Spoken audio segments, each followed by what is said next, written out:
Warm welcome to the webinar Adolescent PCOS and Precocious Puberty organized by Haryana Association of Obs and Gynae with Reproductive Endocrinology Committee of AOGD and Delhi Gynae Forum, Outer Delhi. We welcome all the office bearers. I'm Dr. Vipin Tyagi along with my teammates Dr. Deepika Chabra and Mr. Amit Saxena. On behalf of Jacksonpal Pharmaceuticals Limited, we bring warm greetings to all.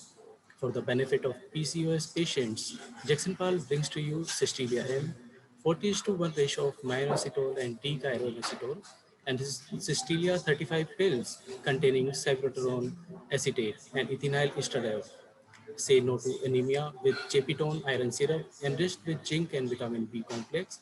For menstrual irregularities, Jacksonpal presents Cyclovec CR10 tablets of norethistron acetate 10 mg in controlled released form. The program convener and co-moderator is Dr. Jyoti Malik, Secretary Harob Gain and TGF Outer Delhi. Dr. Jyoti Malik is Medical Superintendent JJ Institute of Medical Sciences at Bahadurgarh and Director Roots IVF and Fertility Center at JJIMS. Today we listen to Swarna Kabilkar on adolescent PCOS, which will be followed by a panel on precocious puberty moderated by Dr. Ragni Agarwal and Dr. Jyoti Malik.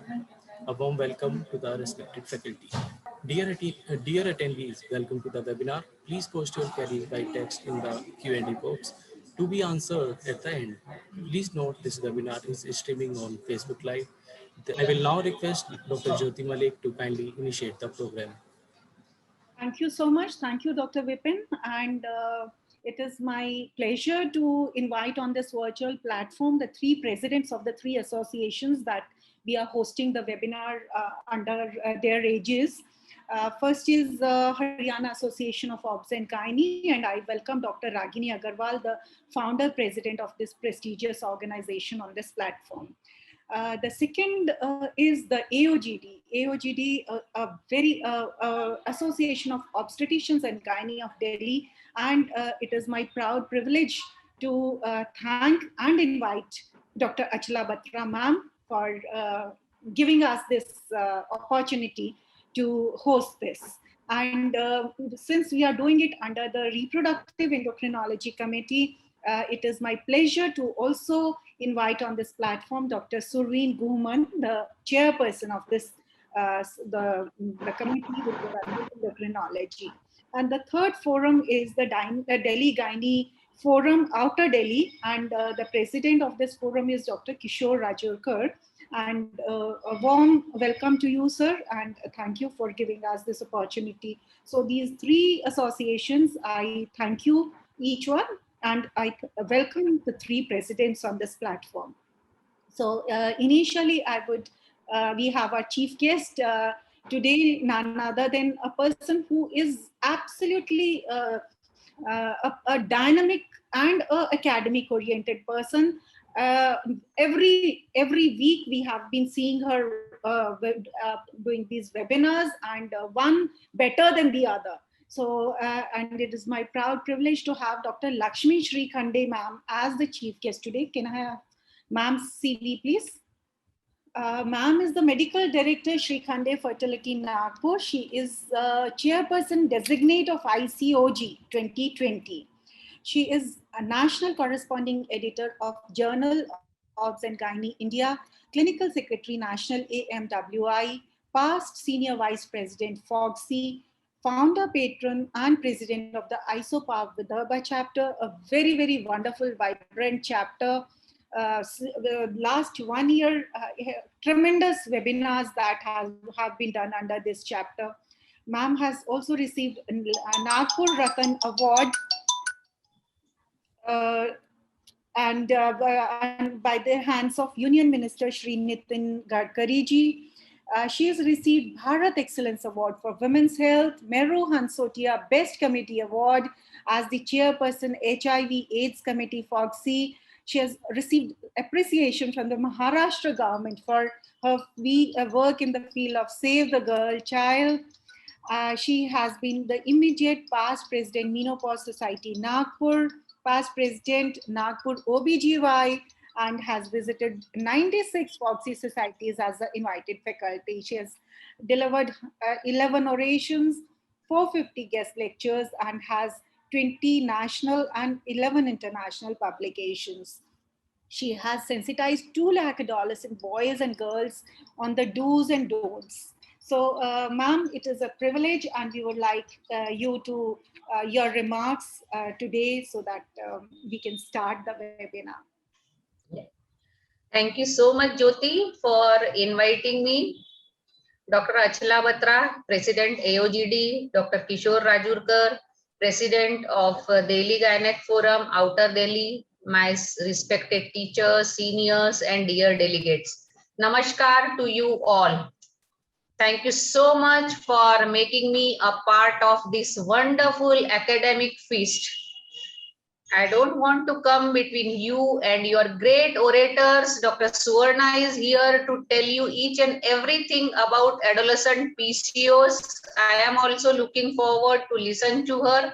And such a fantastic topic of precocious puberty. The panel discussion will be moderated by Dr. Ragini Agrawal. So adolescent problems and issues, जितना discuss किया जाए उतना कम है. I am happy that these 3 associations have joined hands to reach out to not only our members but to general public at large about these 2 crucial topics, that is PCOS and precocious puberty. So once again, thank you so much and all the very best for this wonderful activity. Thank you all. Thank you, ma'am, for your august presence and for the supporting words. Now I would like to invite Dr. Achala Batra, ma'am, to say a few words. Can I have, ma'am, CV, please? Ma'am is the President NACHI Delhi chapter 2018-20. She is she is from Safdarjung VMMC Safdarjung Hospital, and presently she is the President AOGD. She was the chairperson, she is still the, 21 is going on. So she is still chairperson, Urogynec Committee, AOGD. She is chairperson, Rural Health Committee, AOGD from 17 to 19, was secretary of the same organization in 2015. She is ex-editor of AOGD, ex-editor of NACHI, coordinators of FOGSI Critical Care Conference and Yuva FOGSI in 2016 and 18 respectively. She is a dedicated PG UG teacher for last 35 years. And so many graduates have churned out and have got her, they have been guided by her, and she has been conducting so many research projects. Author of Workbook of OBS, CBS Publishers 2015, has contributed chapters in several books, original research papers in many national, international journals, a reviewer of the National Journal, and has also contributed to MOH FW guidelines. Ma'am, over to you, and thank you so much for giving us this opportunity to listen to you. Thank you, Jyoti. It's always a pleasure to come to webinars. They are always good, which you conduct. And I would like to welcome Dr. Suvarna, Dr. Lakshmi, Dr. Ragini, who've come from out of Delhi to Delhi to be with us. And of course, I have listened to both Suvarna and Lakshmi earlier also, very good speakers and very good academicians. And Ragini is going to do a good job moderating the panel on adolescent. I had done one earlier with her also. So overall, we are going to have a very good program, and I'm going to really like it, and I think everybody is going to like it. Thank you very much, Jyoti. And Dr. Lakshmi, you know, Delhi and around, we're always together, doing things together, you know, AOGD, NACHI, Haryana, DGF, so we all work together. So we have a, you know, good bonding with each other. Yeah. Thank you. Thank you, Jyoti. Thank you so much. So we will have the comments from Dr. Ragini ma'am, Dr. Kishore, and Dr. Surveen as we keep on joining, so as to save time. And so I would straight away invite them as the 2 chairpersons, the Dr. Kishore Rajurkar sir Can I have Sir's CV, please? Sir is President DGF Outer Delhi, and he is head of Department of Obs and Gynae Minimally Invasive Surgery, Sanjay Gandhi. He's ex-SRO ICMR, National DNB Examiner, and Honorary Finance Secretary, IMA, DNZ, and FOGSI BOH. Sir, we would like you to say a few words and also to chair this session. And also, can I have Dr. Surveen's CV, please? So, Dr. Surveen is Chairperson, Reproductive Endocrinology Committee of AOGD. She has 30 years of clinical experience. She is Director Head, Reproductive Medicine, Max Super Specialty Hospitals, Panchsheel, Saket, Paparganj, Delhi, and Gurugram. She is also Professor, School of Health Sciences, Ansel University. And she has many publications. She is Program Director for Fellowship in Reproductive Medicine at Max, Assistant Editor of Fertility Science and Research Journal, a peer reviewer, as well of Journal Systems Biology. She is thoroughly academic. A lot of academic society she has held positions. So over to both Dr. Surveen and Dr. Kishore, sir, to introduce our chairpersons and then also give your comments and your blessings and your winding up the session.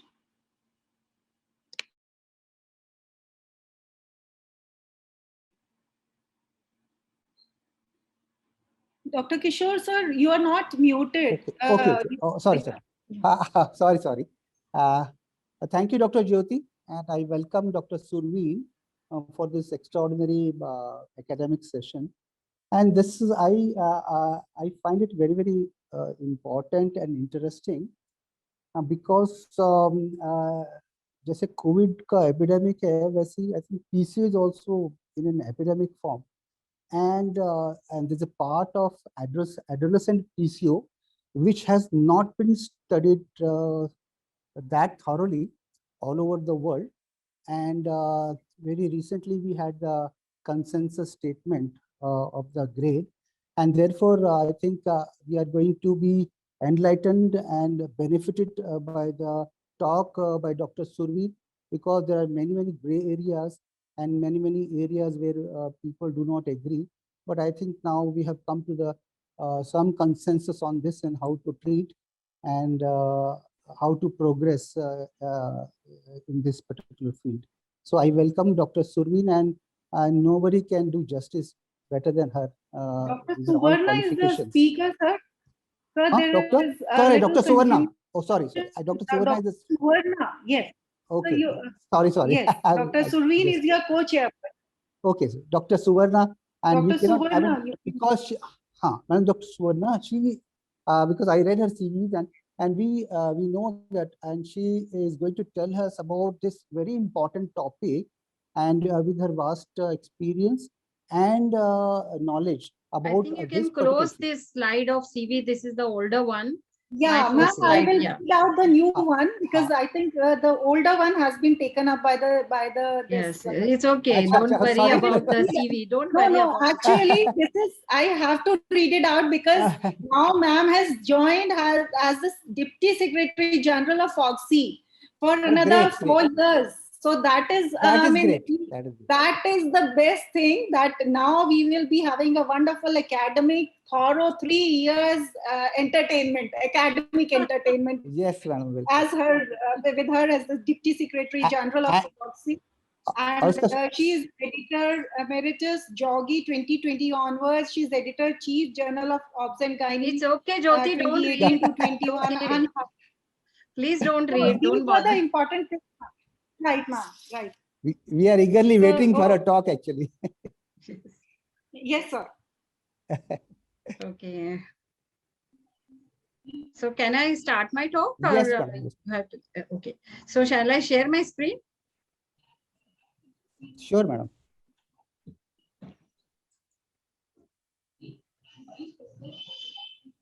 Have you enabled sharing for me? No, abhi, Yes, ma'am, it is enabled. Madam आप click करिए share वाले पे. नहीं, वो share वाला button grey है. if somebody else is sharing, it means maybe. No, Dr. I don't. Vipin, please see Vipin, आप what is help the करिए. problem. Dr. Vipin? Ma'am mobile में नहीं ओपन हो पाएगा. You have to share the presentation with Vipin or me. It's not possible to open share. on No, no, mobile. you have to make Yes, me co-host. You No, no, can that is make not me right. co-host so that I can share the screen. There is a green button. Yeah, share green screen. button I am pressing, but after that there is a share button which comes. No, that is gray, so that is not Okay. clicking. So just look whether you have opened your put the share button in your PPT initially. पहले ही PPT खोल के उसमें share button भूल गया है क्या share करने को? नहीं, पीपीटी के अंदर शेयर बटन नहीं होता है. होता है राइट साइड में, टॉप में no, होता है. उधर जरा शेयर करके रखो. It should be opened in the background. Okay. The PPT हाँ should be उधर open. शेयर करके वो मिनिमाइज करके रखो. Yeah. फिर ये वापस खोलो. Okay. No, it's not happening. Have you made me? No, co-host बनने की जरूरत नहीं है. But let them handle. No, Shobna, whatever he is saying, let me know. If the PPTs are with him, Vipin, he can start. No, I don't have No, the sir. PPT. PPT is with ma'am only. So ma'am Acha. only has to share her screen. I think. Amiji, please make ma'am host. No, Yeah, unless is there any permission for sharing given to me? I don't No, see ma'am. it. I have No, already it is made not you open. co-host, ma'am. I don't see it there. No, it is you are co-host now. Am I? Yes. Okay, then I should be able to share. Amiji, make Dr. Suvarna co-host. No, it's not yet made. I think you have said You made Dr. Shobna is co-host. I am not co-host. You have made Dr. Shobna co-host. Now I am the co-host. Yes. Now I am the Yes. right. So I will now try to share again. आता होऊन जाईल. आता होईल. पाहिला तर पाहिजे, पण नाही होते. हम्म. So at the outset, I want to thank all of you for inviting me. My dear friend, Dr. Ragini, I can see Dr. Achala, Dr. Survin, Dr. Kishore. Thank you for having such a wonderful collaborative program and having me here on this important topic of endocrinology and adolescent PCOS. I can also see two of my dear friends, Dr. Lakshmi and Dr. Shobna here, who we have been colleagues in JJ Hospital earlier. So it's going to be a wonderful evening today. So my topic is adolescent PCOS. But I will not be touching upon much of impact of COVID on adolescent PCOS. I am just restricting the talk on the endocrine aspects and pathophysiology diagnosis and management. So going over to the historical aspects, very few people know that it was first PCOS word was discovered later, but in 1721 it was first described by Valsiner et al. As a young married patient woman, moderately obese and infertile, with two larger than normal ovaries, bumpy, shiny and whitish, just like pigeon eggs. And thereafter, Steen and Leventhal published a case series of 7 women with amenorrhea, hirsutism, obesity and ovaries with a gross polycystic appearance in 1935. If you see the burden of the disease, it is the leading cause of annullatory infertility, and it's a health concern amongst many young girls, and even the it has an impact on all ages, right from adolescence to reproductive age to till perimenopausal age, and it has its metabolic impact on the health of the women. So risk of developing PCOS is 40% if the sister is affected, 10% if the mother is affected. So it is proposed that it is an autosomal dominant transmission, in 20 to 33% of all reproductive age group, you will find that the ovaries look like polycystic. They are having a morphology, but they are not actually suffering from the syndrome. 5 to 10% of all reproductive age group have PCOS, and 87% of women with oligomenorrhea, 26% of women with amenorrhea, and 50% of them presenting with infertility. 50% of women with recurrent miscarriages will be having PCOS. So what is the prevalence in adolescence in India? There is a wide range of prevalence, from 3.7. Adolescence is the period which links childhood to adulthood, and we have seen this disease through all the ages. So prevalence has been reported right from 3.7% to 22.5%, with 9.13% to 36% in adolescent only. Now, why such a wide prevalence? I looked at some of the older studies, the incidence was a little lower, and the recent studies are giving a higher prevalence. So we don't know why this wide variation is there, whether it is because of the heterogeneity of the symptoms, or there is a lack of uniform standard diagnostic parameters. There are 2 or 3 different parameters which are taken into considerations, and maybe that is the reason why there is a wide range of prevalence. This is a psychological impact on girls who face the PCOS. I think I'll deal with it in the management. There are basically 2 types of PCOS. One is classic PCOS or a primary PCOS. Other one is secondary PCOS. So how is the PCOS diagnosed? We all are aware of these 3 diagnostic criteria: NIH 1990, Rotterdam 2003, and Androgen Access PCOS Society 2006. So these are 3 criteria. The one which we commonly are following is the Rotterdam criteria, which was further developed by Endocrine Society later. And that is 2 of the 3 criteria of hyperandrogenism, oligoanovulation, and polycystic morphology of ovary are considered seen or taken as diagnostic parameters commonly. I personally like Androgen Access Society diagnostic criteria a lot. So these are the diagnosis criteria for PCOS, Asian American Society for Reproductive Medicine. So the Rotterdam criteria, these are the 3 characteristics. But are we using these criteria for adolescents? We will see it in some time from now. So basically what happens is, it is very interesting that insulin resistance is the part and parcel of the whole pathophysiological cascade that happens or results in PCOD. But when you are diagnosing, if you look at the diagnostic criteria, there is no insulin resistance. So it is very interesting that it is the causative mechanism, but there is no diagnostic parameters do not include this as a parameter.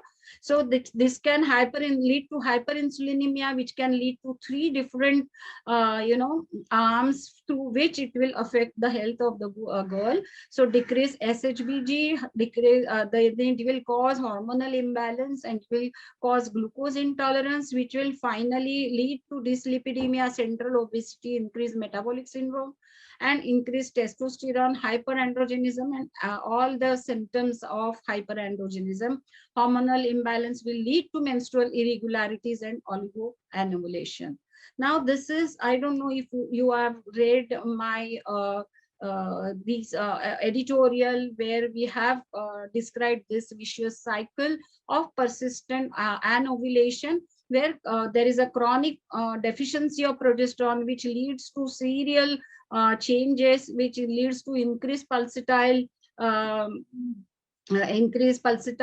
LH secretion, which leads to increased androgen secretion and decreased aromatase activity. Thereafter, there is a second vicious cycle which is also going on. That is, this androgen secretion, decreased aromatase activity will affect the insulin resistance, hyperinsulinemia, which will cause increased pulsatile GnRH secretion and will lead to increased LH. And these cycles go on when there is a persistent chronic anovulation. But this anovulation can result from either the genetic or a combination of genetic and environmental factors, and which will further lead to insulin resistance and hyperinsulinemia.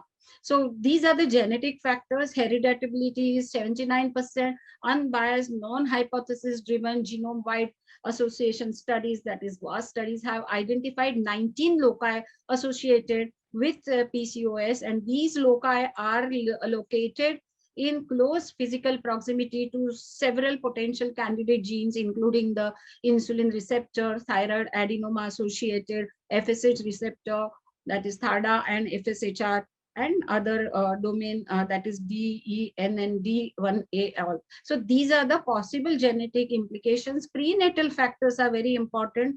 This molecular basis understanding of adolescent PCOS is increasing in last few years by leaps and bounds, and so much new knowledge has come in that I thought I will give some information and some stress on these pathophysiological factors to understand and to have the therapeutic decisions.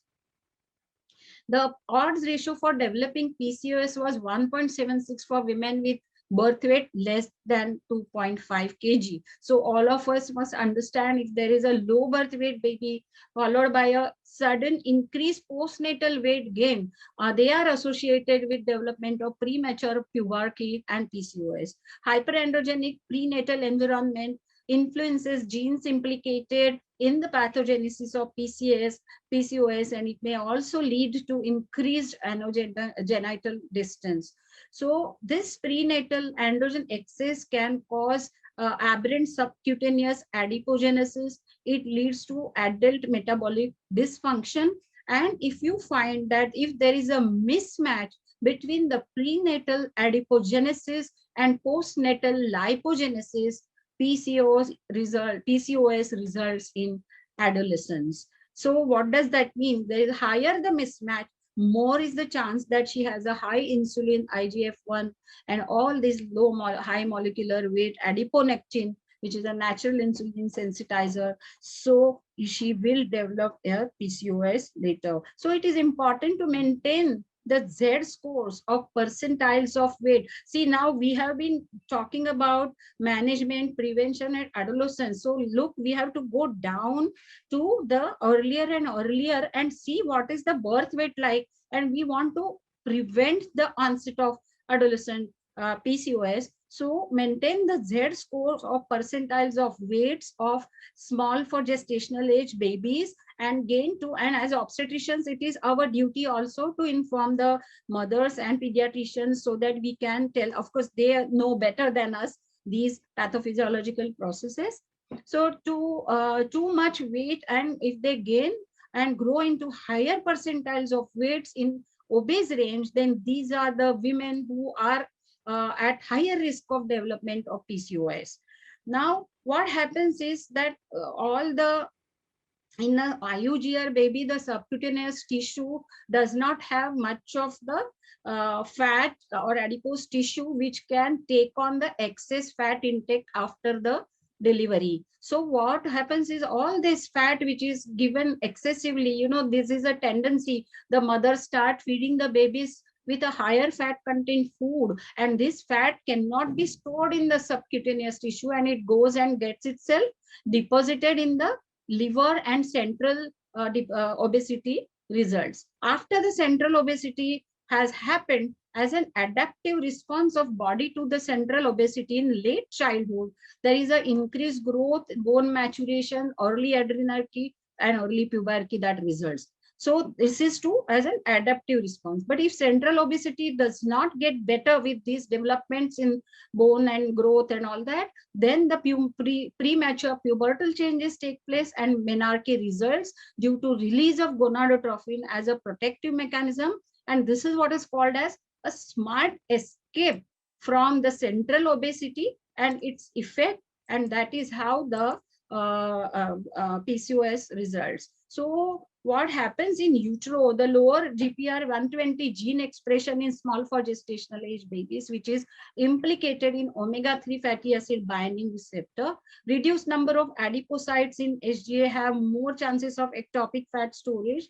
GLP-1 secretion is lower, hence more appetite, and there is difference in gene methylation in AGA babies and small for gestational age babies, and also between placenta and fetus. Now, this figure will explain it all. If you see, they have the gene methylation is different in AGA and SGA babies. So fetus he will survive only if the placenta is surviving. So the in placenta, the SGA baby will have the gene expression which is the blue color, which is more, and whereas in the fetus it is the pink color. I mean, gene expression is better. So all this results in if there happens a mismatch between the prenatal weight gain and more postnatal weight gain. By that, what I mean is, if you plot a chart of the weights of these girls postnatally and slowly, which were the small for gestational babies, now go to that graph plotted goes to obese status. Do not allow that to happen. Please instruct the women and the mothers not to feed them too much, so that they cross their percentiles into obese girls, and these are the women will later on have adolescent obesity. So what are the therapeutic implications of this understanding? The understanding is important because if mismatched girls are given metformin 8 to 12 years, it is found that it will reduce the central obesity. However, oral contraceptives may not correct the metabolic derangement, but this metformin is a part and parcel of the treatment of adolescent obesity, because the main factor there is the central obesity.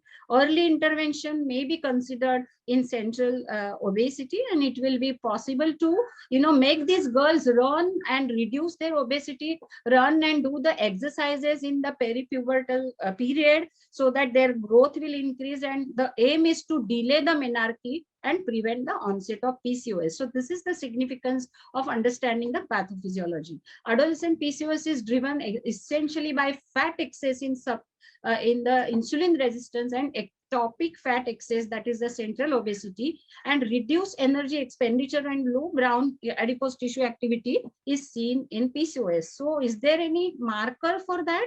There is a reduced fat activity marker supposed to be in the low supraclavicular temperature during night time, and lower circulating CXCL14 markers, which indicate reduced fat activity markers, whereby we can say that maybe this girl will have a adolescent PCOS. Now there is another new biomarker which has come in adolescent PCOS, that is microRNA 451A, which is present in abundance in human circulation. It is found to be lower in the girls with PCOS. So it inhibits THRSP in liver, which is supposed to increase the de novo lipogenesis, and which leads to central obesity, and then therefore this particular marker has a diagnostic and therapeutic role in future. So this is the novel axis that has been recognized. This MIR 451A can affect the THRSP in liver, which will cause de novo lipogenesis in the liver, central obesity, hepatovisceral fat excess, and thereby PCOS. So it is very important to know. So don't you think which is important to screen the young girls for symptoms and signs of PCOS? Yes, it is recommended. But why? Because it is associated with multiple comorbidities which carry a life risk. So we must find out which girls are having it. So we should not miss a single case of PCOS at adolescence, and we should, however, not overdiagnose them and load her with multiple hormones and other therapies if it is a overdiagnosis done. Actually, she is not a case of PCOS and you are treating her for PCOS. So it is very important to diagnose. So these are the symptoms and signs of PCOS. Believe me, normal pubertal changes and the clinical picture is very similar to onset of PCOS. So menstrual irregularities are common in first 2 years, so they are similar to PCOS. Hirsutism, acne, these are the evidence of hyperandrogenism, which is actually indicator for PCOS. There can be alopecia, seborrhea, obesity, weight gain, acanthosis nigricans, which is the hallmark for insulin resistance, and anxiety and depression, which I was talking about. So many girls are so much depressed, so much they have different mood disorders. So they have to be tackled very carefully, and you have to counsel them properly. So this is acanthosis classical under axilla. I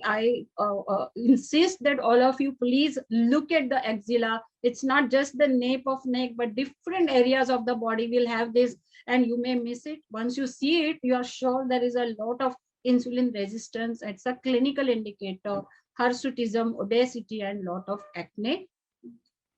Persistent ovarian dysfunction, which is given in androgen excess criteria, and this leads to menstrual irregularity, which is the clinically you can make out that there is a ovulatory dysfunction. So PCO morphology also indicates it could be a abnormal ovulatory function, but it is not necessary in adolescents to do ultrasound at all, because naturally ultrasound shows excess follicle count in normal physiological manner in adolescents. So don't rely too much on the diagnosis of on ultrasound, but clinical oligomenorrhea, amenorrhea, polymenorrhea, heavy menses. Sometimes the girls can have regular menses. So there is one condition called as ovulatory PCOS. There can be either bilateral or unilateral PCO morphology. Even if it is unilateral and very much enlarged, you can consider that under PCOS category. Ovarian volume, if at all you want to put in the ultrasound, for adults, we say you should take it as 12 cc or more as a indication of PCO morphology.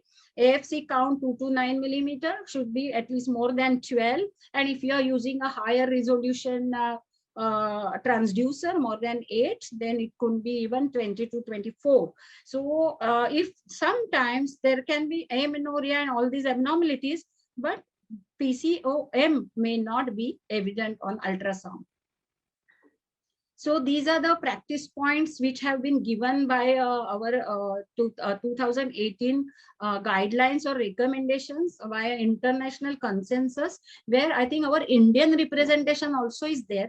And irregular menstrual cycles, they have defined as normal in first year post-menarche as part of the pubertal transition, 1 to less than 3 years post-menarche, less than 21 or more than 45 days, 3 years post-menarche to perimenopause, less than 21 or more than 35 days, or less than 8 cycles per year. 1 year post-menarche, more than 90 days for any one cycle, we should interpret as abnormal. And primary amenorrhea by age of 15 for more than 3 years post-thelarche, that is breast development. So if your patient fits into this clinical criteria, yes, we are looking at a PCOS.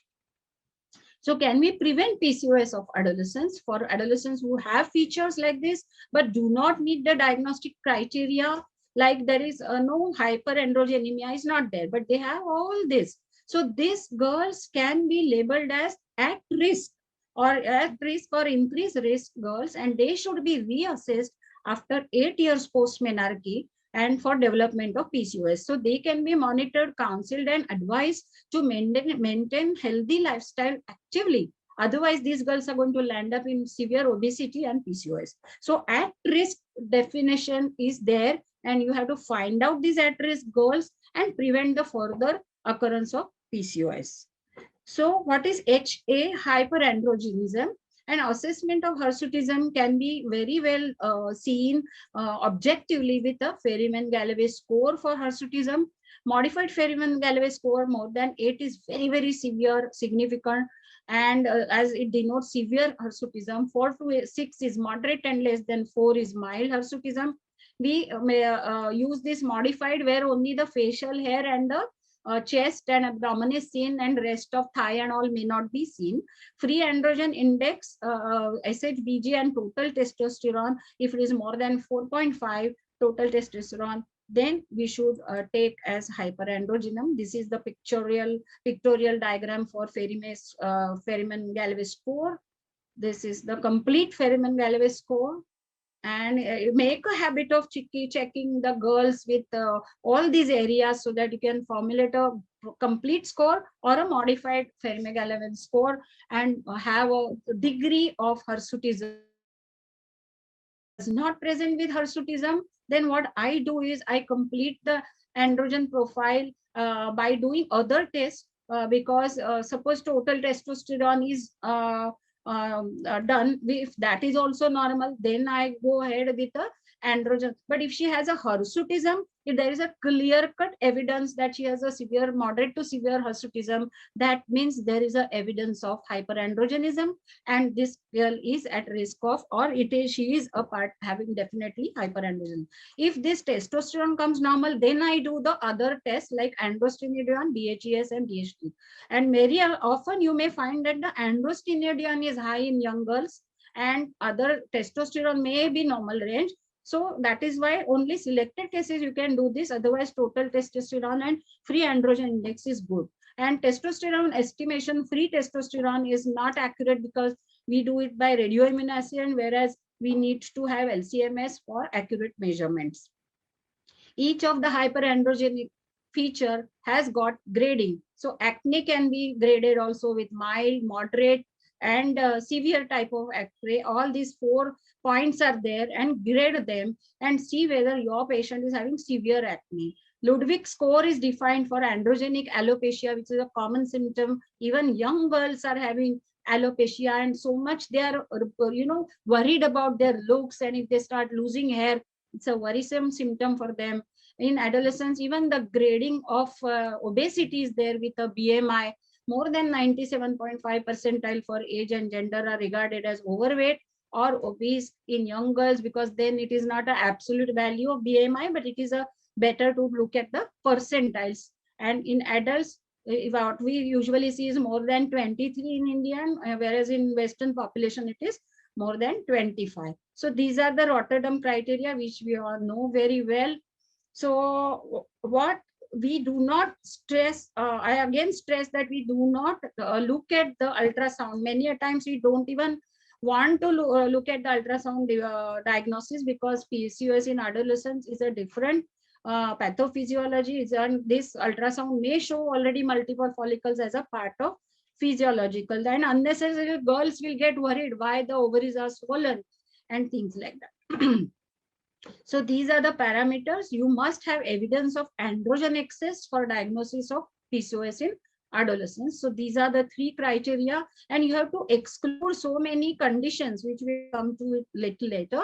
Then this is the androgen excess PCOS society recommendation, that if the frequency I've already said regarding number of follicles with a higher transducer, we can have 24 antral follicles are required for you to diagnose PCOM, and M means morphology. So is the cutoff for ovarian volume different in adolescent girls? Statistical definition of 2 standard deviation scores above observed in healthy young women suggests that the ovarian volume of more than 12, if you find, it is considered as diagnostic of PCOS at risk girls. You can't say PCOS, but at risk.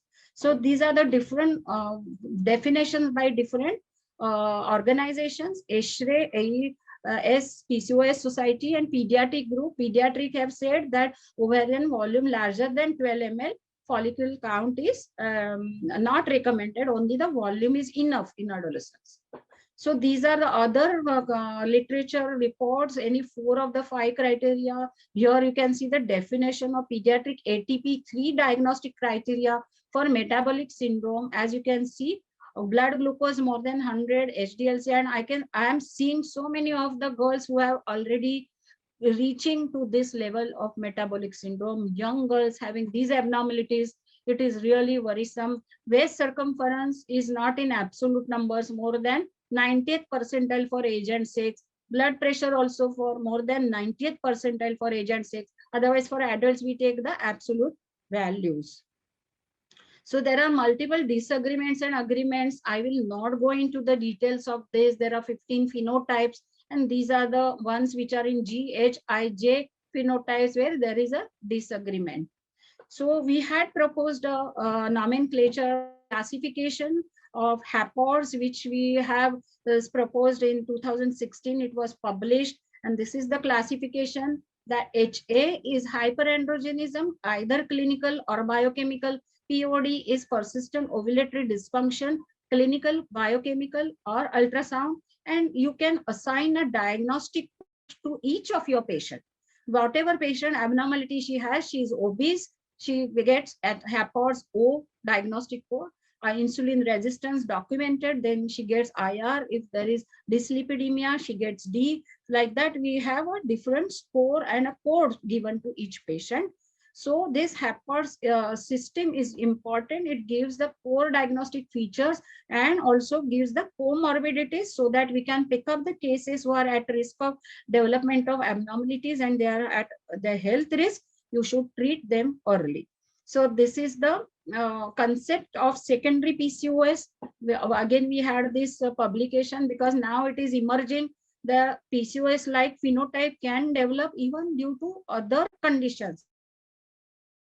Other conditions like pure obesity, hypothyroidism, hyperprolactinemia, or so many. There can be adrenal causes. There can be other causes like ovarian tumor, which you already know that androgen secreting tumors can push the patient in hyperandrogenemia like picture. All this can cause secondary PCOS. So every case that you come across, young girls, it is the congenital adrenal hyperplasia, which is the important differential diagnosis, which can be a cause of secondary PCOS. And this is the deficiency, 21 hydroxylase deficiency. So these things have to be done in young girls, especially if they have very high hirsute picture, clinical picture. So in these cases, you can do selectively other tests to rule out the secondary causes of PCOS. So young girl with the severe hirsutism, you will do serum 17-hydroxyprogesterone. If there is a swelling here, you will definitely do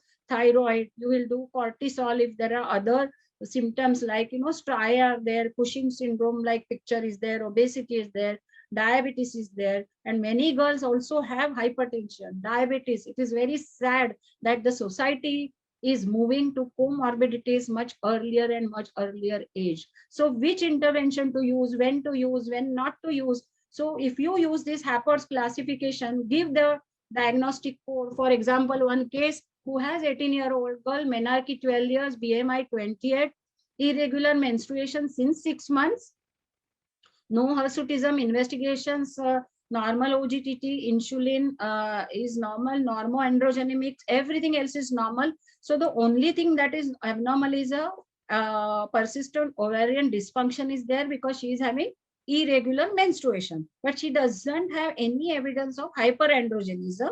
So she doesn't have HA, she has O, but she doesn't have any other D, H, I, R, nothing is seen there. So only thing is her BMI is 28. So she is now going to be at risk girl, and you are going to prevent her onset of PCOS by doing all the diet, lifestyle changes, and counseling, treating her psychiatric factors, counseling with maybe sometimes you will have to refer her to a counselor if you don't have time to sit in the room and talk to her. And then you can give her oral contraceptive pills for regularization and progesterone if required. And but currently she doesn't require COCs with anti-androgens. But if she has, yes, you will have to give some oral contraceptive pills with anti-androgens in it. So these are the features of physiologic changes of puberty which may overlap. So you have to be very careful in diagnosing and overdiagnose. Now I'll just skip a few slides. So how do you manage the adolescent PCOS? There are multidisciplinary approach. Any patient, their main concern is their cosmetic causes. So there can be lasers, there can be depilators, there can be cosmetic laser surgeries. So you need to have a dermatologist in your treatment protocol, multidisciplinary team. And you have to also make sure that they do not directly go to the dermatologist without having the metabolism set properly, normally, without having androgens normalized, then only they should be referred. Otherwise, there is no significant change. Even after laser, they immediately start developing more and more hair. So that is what is an important message. Then if you find that this patient is obese, insulin resistance is there, as I said, metformin is to be given in young girls for tackling the central obesity. Myo-inositol may be given, but it is not so much, but metformin can be given. Of course, for other side obesity, I have at least seen 3 girls who have been extremely morbidly obese, and they had to be referred for bariatric surgery.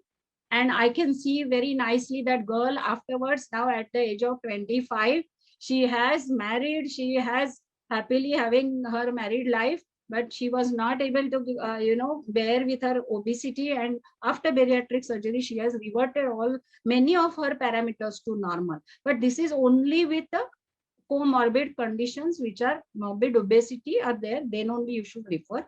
If there is intolerance, then metformin takes care. If there is a diabetes, then you have to give other anti-diabetic agents. Then you have to keep a check on the endometrial hyperplasia, which is a very common condition in adolescents. So in these cases, you can counteract that hyperplasia with only progesterone therapy to begin with, and then you can give a contraceptive pill to follow with that. Then other cardiovascular risk mapping should be done. And if I have seen 3 patients who are already on antihypertensives, obese and on antihypertensives. So try to reduce the weight and try to reduce the dose of antihypertensives that they are taking. And of course, some obese girls have sleep apnea, so chest physician should be kept in loop. So this is a multidisciplinary or in toto how you will manage a girl who is obese and who is having hyperandrogenemia and who will go for all this multi-specialty treatment. So essentially, the management is healthy lifestyle interventions to prevent excessive weight gain, and for symptom management, the combined oral contraceptive pill, especially with anti-androgen containing pill, we can have with drospirenone, we can have cyproterone acetate. Both are wonderful. Whichever patient is having suitable, I prefer to give cyproterone acetate for girls who are having more of acne, and those girls who are hypertensive or slightly on a higher side, then you give drospirenone. And metformin is very good for all adolescent patients. I always nowadays give small doses of metformin also, if not so much of central obesity. It helps them to normalize their so key message, the features can overlap with normal puberty. So avoid overdiagnosis, avoid unnecessary treatment, but try not to miss a single case who is at risk so that you can prevent a future PCOS. Presence of clinical or biochemical hyperandrogenism and irregular menses at least are necessary for diagnosis. Ultrasound is not necessary. At least till 2 years post-menarche, ovarian volume of at least 12 is necessary. And irregular menses without hyperandrogenism can be labeled at risk and should be followed for prevention. And all these concerns of acne, obesity should be, they are common, but they are interestingly not a basis for diagnosis. So the only constant in this world is change. We have seen a lot of change in the understanding of adolescent PCOS. I hope something breakthrough comes through for having a good management in adolescent PCOS. Thank you so much for your attention. That was an excellent review. You left very little talk about. As usual, your talk was very good. I think with adolescent PCOS, we are always in a dilemma. Firstly, a diagnostic dilemma on how to diagnose, because those, like you said, it's a normal kind of a thing to have hirsutism, acne during this thing, and irregular periods during adolescence. The thing is, when you take her up for an ultrasound, you can't do a transvaginal. It will never be that accurate. She'll be obese. So the transabdominal, again, you'll see some shadows. It will be difficult to count the follicle and follicle. To actually make a diagnosis or, exactly measure the.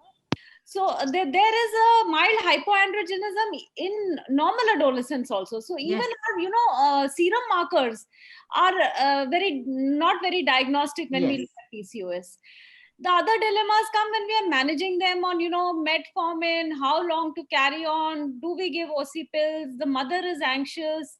I think you've highlighted everything so beautifully, especially the fact that yes, the Indian population and the Western population differs. The BMI cutoffs are going to differ. So these are all things which we must keep in our minds, because now with Indian studies coming up, more and more we can, bring our own data in. And I simply loved your nomenclature, the way you've done that. I think it should be adopted world over, because it's so very nice. I mean, so self-explanatory. It's such a guide to the clinician on what the clinician has to do. So It's a ready reckoner, it's a ready reckoner. Immediately you give a diagnostic code and start specific treatment. Yes, it's so innovative. It was really nice to see that. Thank you so So, much. a great talk. Over to Jyoti. Any questions? Yeah. Are we taking There's questions? one question, Dr. Surveen, in the QA. Can we give metformin in obese adolescent girl with normal insulin levels, and for how long? So, ma'am, would you like to answer that? Yes, I have already answered in my talk. Now, more, as we understand adolescent PCOS pathophysiology more and more, so we can start. In fact, obesity in itself is an indicator for insulin resistance. I mean, it is bound to be so having a patient insulin resistance. So that is a good reason enough to start metformin. And if the girls are adolescent and having hyperandrogenism and full-blown PCOS picture, it is worthwhile starting metformin. And for variable periods, the studies have given for variable periods for as long as 6 to 8 years. So that is what the studies have mentioned, because longer you give, lesser will be the fat content in the viscera and the liver. So that helps, the metformin helps to reduce the fat content in the inside the viscera and liver. So it is worthwhile giving metformin for girls, provided they tolerate it, because many girls don't tolerate it very well. That's the biggest So thing. you can give the least tolerated dose, start with that. Yeah. The second question is, which COC you prefer in a girl of 13 to 14 years? See, 13 to 14 years, if she's so young and she has developed all this kind of PCOS, see, as I've said, you first give the coding, whichever is her strongest parameter, which is abnormal. Suppose she is obese, then I will like to give her drospirenone. And if she's hypertensive, yes, drospirenone containing OC pills. If she is not having any of this, only she is having irregular menses, then any oral contraceptive pills can be given. But if you think she's having, like she's an at-risk girl, then you can regularize it and also give her in addition this insulin documented, or you think there is a insulin resistance. So it's any tablet of your choice. But if she is hyperandrogenic, take a tablet which contains anti-androgenic. But it's very difficult to start anti-androgenic or oral contraceptive pills for such a young girl. Yes. Do you have a cutoff of age where you say, okay, below this age, I won't give a contraceptive pill? See, the study which I showed you, because we had a lot of discussion at recently organized international, conference of gynae endocrinologists, where they have said that rather than giving oral contraceptives, maybe you could just give small doses of metformin, which will help. But if she's having irregular menses, which is a normal thing around after menarche, so don't worry about that. But if you think she is at-risk woman, start metformin rather than oral contraceptives. Yes, Dr. Suvarna, I just want to add one thing that very well said, that it's very difficult to start OCPs in young girls. So mothers get very apprehensive. Very apprehensive, and it sometimes, marginalizes the girl if somebody in her peer group knows that she is taking an OCP. Yes. So the important thing here is that if a girl is a 13, 14-year-old, then according to your own classification, which was really very nice, we can always address the problem that she has. So if the main problem is, say, delayed menses, then we can counsel them that we can always take care by increasing your physical activity, and also taking care of some diet, which can reduce 1 or 2 kgs shift here and there, and which will cause regular menses. Another important thing is that metformin, if not tolerated, then we have done studies on myoinositol, Yes. which can be given, but of course, in such young girls, I prefer not to give any drug. Yes. But Yes. lifestyle management, which will be the most important thing. Then we can give myoinositol. In our study thesis given to our candidate, it has shown that 80% of the girls had started having not regular but normalized their period. So if they were having 3 to 4 months of amenorrhea, then it has come down to 1.5 months. So they were having their period 80% within 6 weeks of After reduction of weight, it is a well established so, phenomena. But yeah. I have one more thing to add here. Suppose the only concern is regularization of menses and they don't want to go ahead for oral contraceptive pills. If you have done ultrasound, if you have found that the endometrial thickening is there, may or may not be there. I've seen, girls on cyclical progesterones, just last 10 days of progesterone you give, then she gets a period, she is happy. Again, last 10 days you give, and then she gets regular menses, plus she doesn't have the risks of, all other things. So I have seen girls taking progesterone only because then it is not labeled as a oral contraceptive pills, and then, that girls don't have that kind of taboo that she's taking. And Right, see, definitely. not a taboo, most girls are even sexually active. Yeah. So if they are sexually active, these contraceptive pills are going to help them. So also there's another question, that in what dose do you give metformin? See, of course, again, it is going to change from patient to patient, but ideal dose is up to 2 grams you can go. But I start with a small dose depending on what the weight of the patient is. And most of my patients are quite obese, 100 kgs. For a 100 kg girl, I start with 850 metformin SR, slow release, and then step up. Or you can start the smallest, you give for 1 week and then increase the dose after she tolerates for the first week. That also you can do. First give 500 for a week. If she tolerates, go for 850, then you can again increase. So minimum dose can be 1 gram in most of the population. Yes. But, and then there is one question on how much importance you give to the role of counseling to the mother and the young girl. I think that's very important. That is the most important. Absolutely important. I start for counseling after delivery. Yeah. If she has delivered a small for gestational age girl, then you have to start counseling from that time. That look, don't overfeed her. Don't push her into PCOS. Maintain her percentiles when she grows. From SGA, don't push her to more, excess, more than, what do you call that, gestational age, more than large for LGA. You don't push it to LGA stage. So that is first step of counseling. Secondly, when she comes to the young, puberty and adolescence, that time it is very, very important to counsel them. And many a times you will find that it is the cooking methodologies in the house. Usually the family themselves are obese. Yes. So then you immediately ask them the cooking methodologies, how much liters of oil you consume for a family of 4, you will immediately get your answer.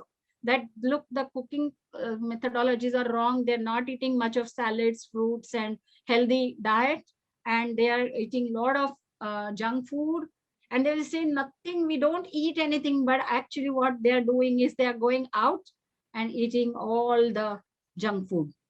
Ma'am, Dr. Lakshmi ma'am, your comment, and Dr. Achla ma'am, one comment from you each, please. Thank you. Yeah, I think a very good lecture, and I'm really, this prenatal theory is really good. In fact, I was also very intrigued, and I did a study on the anogenital distance, but unfortunately, I could not find any correlation between any kind of PCOS and that distance. But I think you are very right that it starts from birth. The counseling and the lifestyle modification is the most important thing, and to remember which oral contraceptive to give is also very important. Not any would do. It is not that everyone has to be given cycloterone acetate, and yes, you have to choose from person to person, and you brought that out very nicely. I only knew of 3 types of PCOS. You told me today, so many types.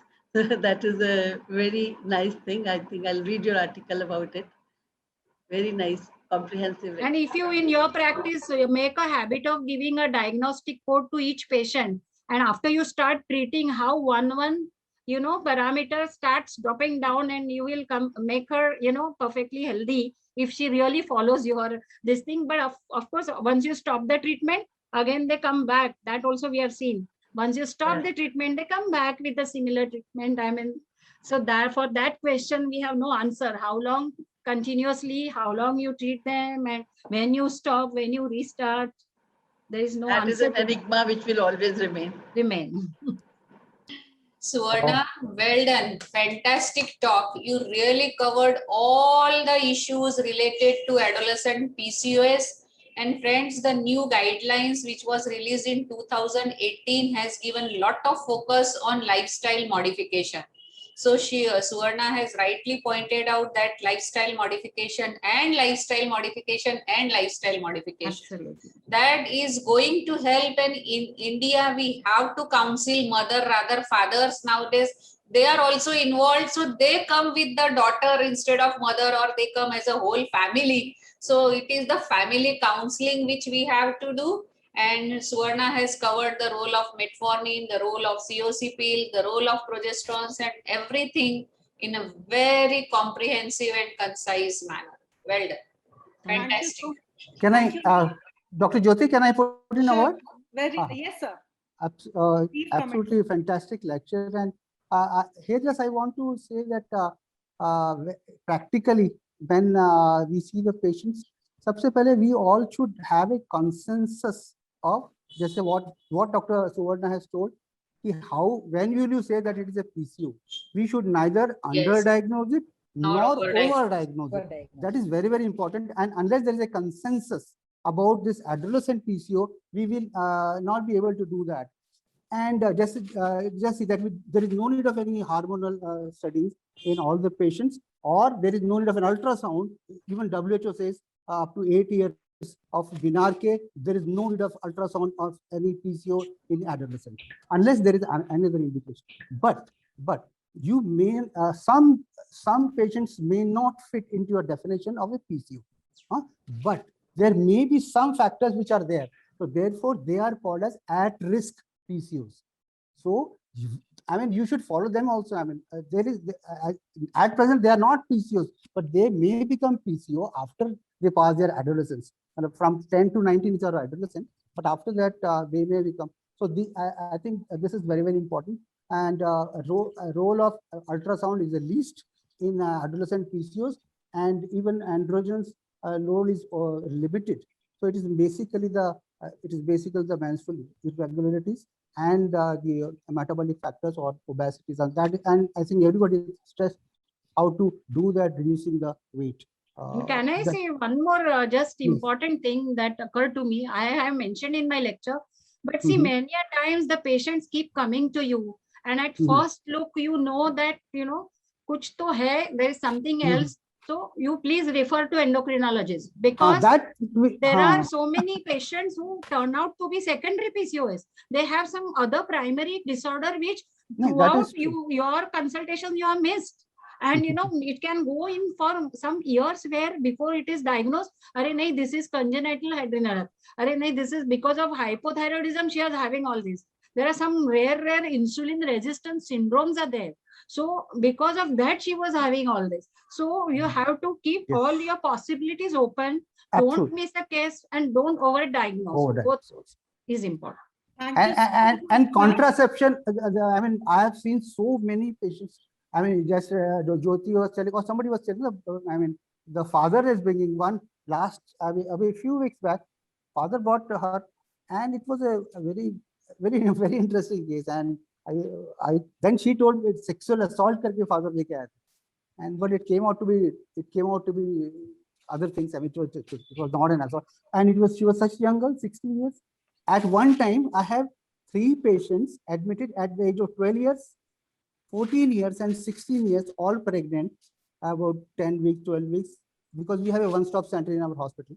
So, so girls are sexually active, and they need मतलब as a contraception, कई बार कह रहे थे ना Yes. POXO Act है, how will you write a contraception because POXO Act लगा हुआ है, तो ऐसे थोड़ी होता है. We can write it. It is not that we cannot write. We have to I write. have And come across, you have brought out a very good point, sir. I have come across few patients who just come and they fake the symptoms of PCOS.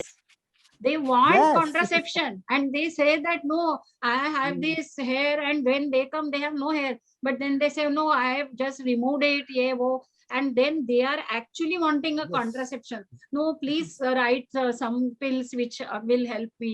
And then they come out that she is sexually active and for that she wanted Absolutely, OC absolutely. pills. So I mean, there is no harm in giving, because rather than having an unwanted child, better to give OC pills. Really, it is very important. Thank you so much, ma'am. Okay. We don't want the discussion to end, but I know there is another very, very important topic, and that is something Yes. more.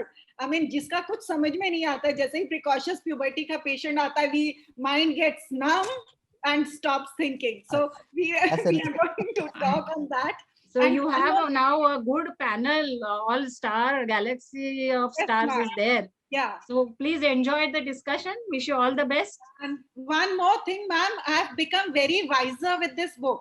This is an endocrinology book, and this is actually Dr. Suvarna is the editor, and you can read anything on earth on endocrinology in this book. So since we have many viewers there, it would be really very good if you can lay your hands on this book. I can see some इसका of the authors. link they of- देना. I think Garima is one of the नहीं, sir, authors. ये book है, ये book अच्छा, है endocrinology okay. की, and Please, it is इसका a नाम wonderful I will book. हाँ. It I'll is send you available the- on Amazon. Amazon. Yeah. Yes. And Okay, because my PGs will like it. Sir. yes, and ma'am, there are some questions in the Q&A. If you could please answer there, Dr. Suvarna ma'am, if you could. I answer can't those see questions. actually. Where are they In the on the chat? Q&A, there's a on Q&A. the- Okay, okay, okay. I So will answer. we'll start with Sure. the panel since we Sure. have. So on behalf of everybody in this session, thank you, Jyoti, for getting Sure. us on Thank this you so platform. much. Thank you. Thank you. Bye. Thank you, Kishore, sir. Thank you, Dr. Surveen and Suvarna Thank you. ma'am. Thank you all. Thank you. And Dr. Deepika, we would Yes, ma'am. over to you, and then we start with the panel.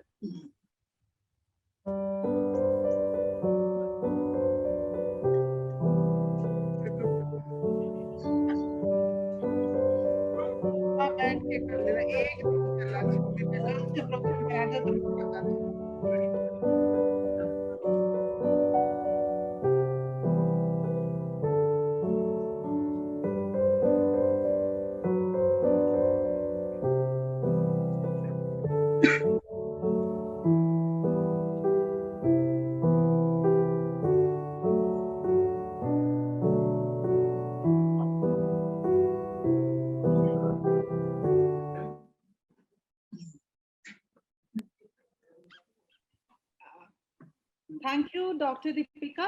So moving on to the second half, it is a proud privilege to have this panel being moderated by none other than our Vice President FOGSI 2020, Dr. Ragini Agarwal ma'am. She is also the founder president of Her of Gyne. I'm sorry, I think there was some internet issue. Okay, I thought it has got over. Tomorrow, ma'am, there's going to be another session on COVID, episode 3 of COVID and stress, which is a series which is going on with Dr. Ragini Agarwal. So we invite you all to log in again tomorrow. Please note down this webinar ID 893-8232-5489.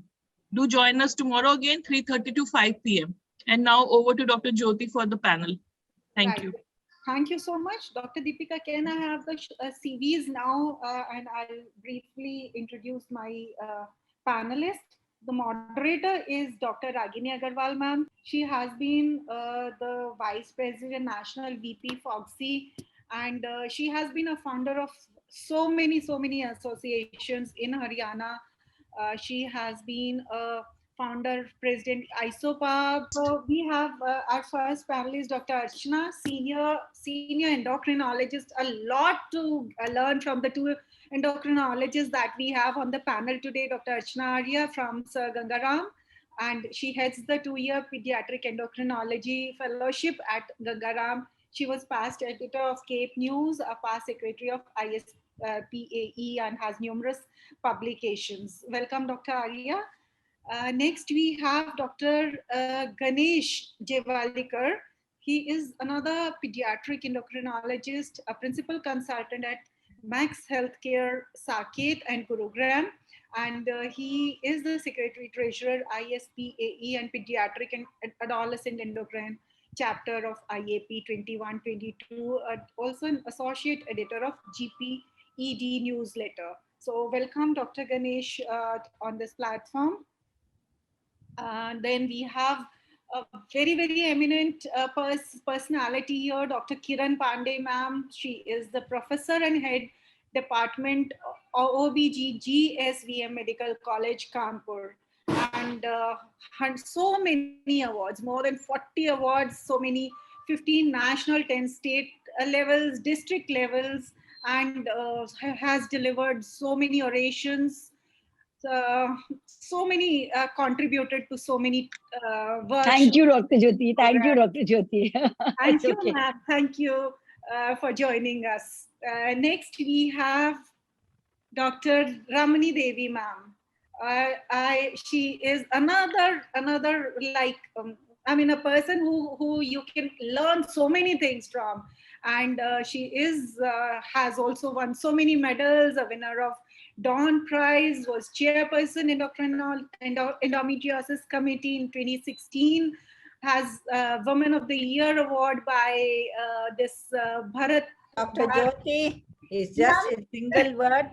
Okay, MVP of Foxy. That's all. She is the vice president, Foxy. So and Foxy has really the two VPs that we have already here on our board, Dr. Ragini ma'am and Dr. Ramani ma'am. So we are fortunate. So next we have Dr. Shobna ma'am. Dr. Shobna Mohandas ma'am is another person who we can learn a lot of endocrinology from her. She is chief consultant gynecologist and lab surgeon from Sun Medical Center, Thrissur, Kerala. She is the president-elect of the Indian Menopause Society. Okay, Jyoti, I don't have a long list. Give the rest now. No, ma'am, the list is very, this is such a wonderful and a very heavy CV that we have. Your Indian Menopause Society will be so much benefited by your presence. So I will just omit and not read out the remaining part of the CV. And the last but not the least, we have Dr. Garima from AIIMS, has a lot of practical experience, and the amount of she's from AIIMS and from this department, and we will all be listening a lot from her in this panel. Welcome, Dr. Garima, on this webinar, on this panel. Over to Ragini ma'am to start it. Thank you, Jyoti. And Jyoti is co-moderator with me in this another 45 minutes to 50 minutes, which we are going to come with the panel. I just open my presentation. Thank you so much, DGF-OD and AOGD associated with us in this particular, a very, very important program, because precocious puberty is something that patient comes to us.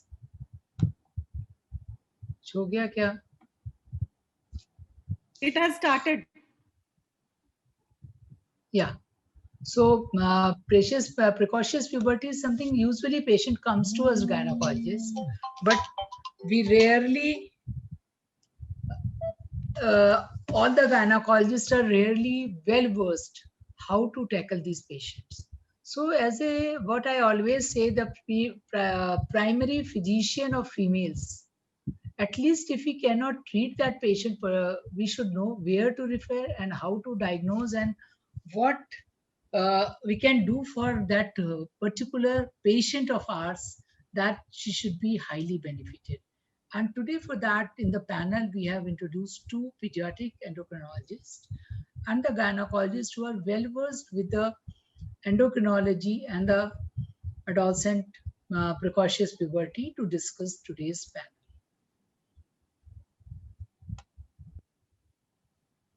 The pubertal process is the period of transitional growth bridging the childhood years and the adulthood. The genetic blueprint is within the genome of the individual, has long before set in motion a number of critical processes. So in last few years, we all have to know that what today we are, that is formed in the in utero milieu. The end result is the maturation of a multitude of endocrine axes necessary for secondary sexual development and the attainment of the immediate capacity of the reproduction. Intrinsic to this maturation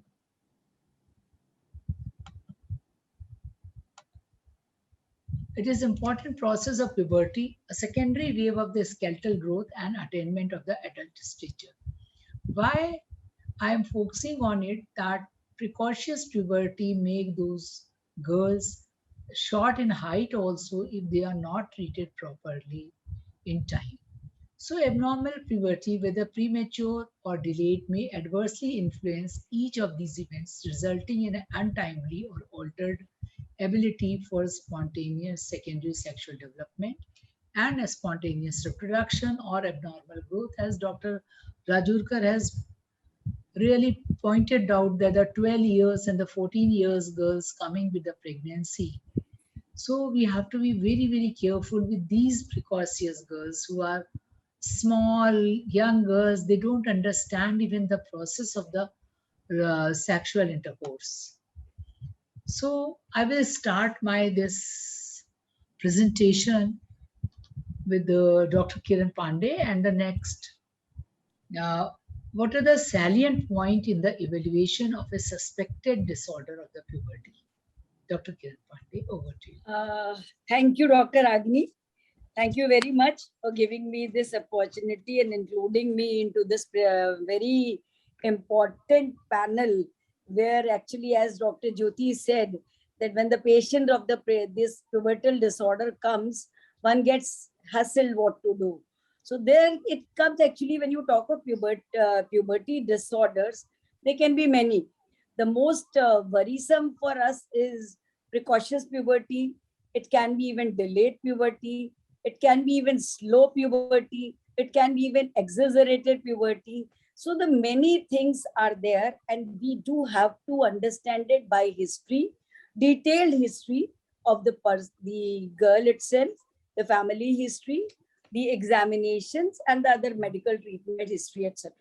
So let me start with if you talk of a precocious puberty, that means the patient, the girl will come with their parents, either with the complaining of some of the estrogenic features, like it may be a thalarchy, simply a breast is developed. Many times they do come to our OPD ki madam dekh lijiye iska ek breast bada ho raha hai ya kuch aa raha hai bahut time pe. That comes even so early as 7-8 years, because you say precautious, we say when the development of thalarchy is before 8 years and development of menses is before 9 years.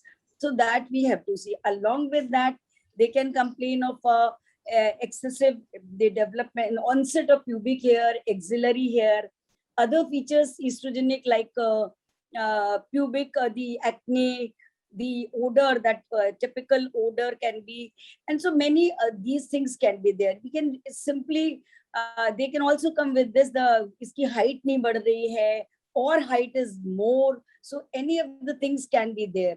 Then we have to ask them, we have to evaluate what is there any familial reason for it?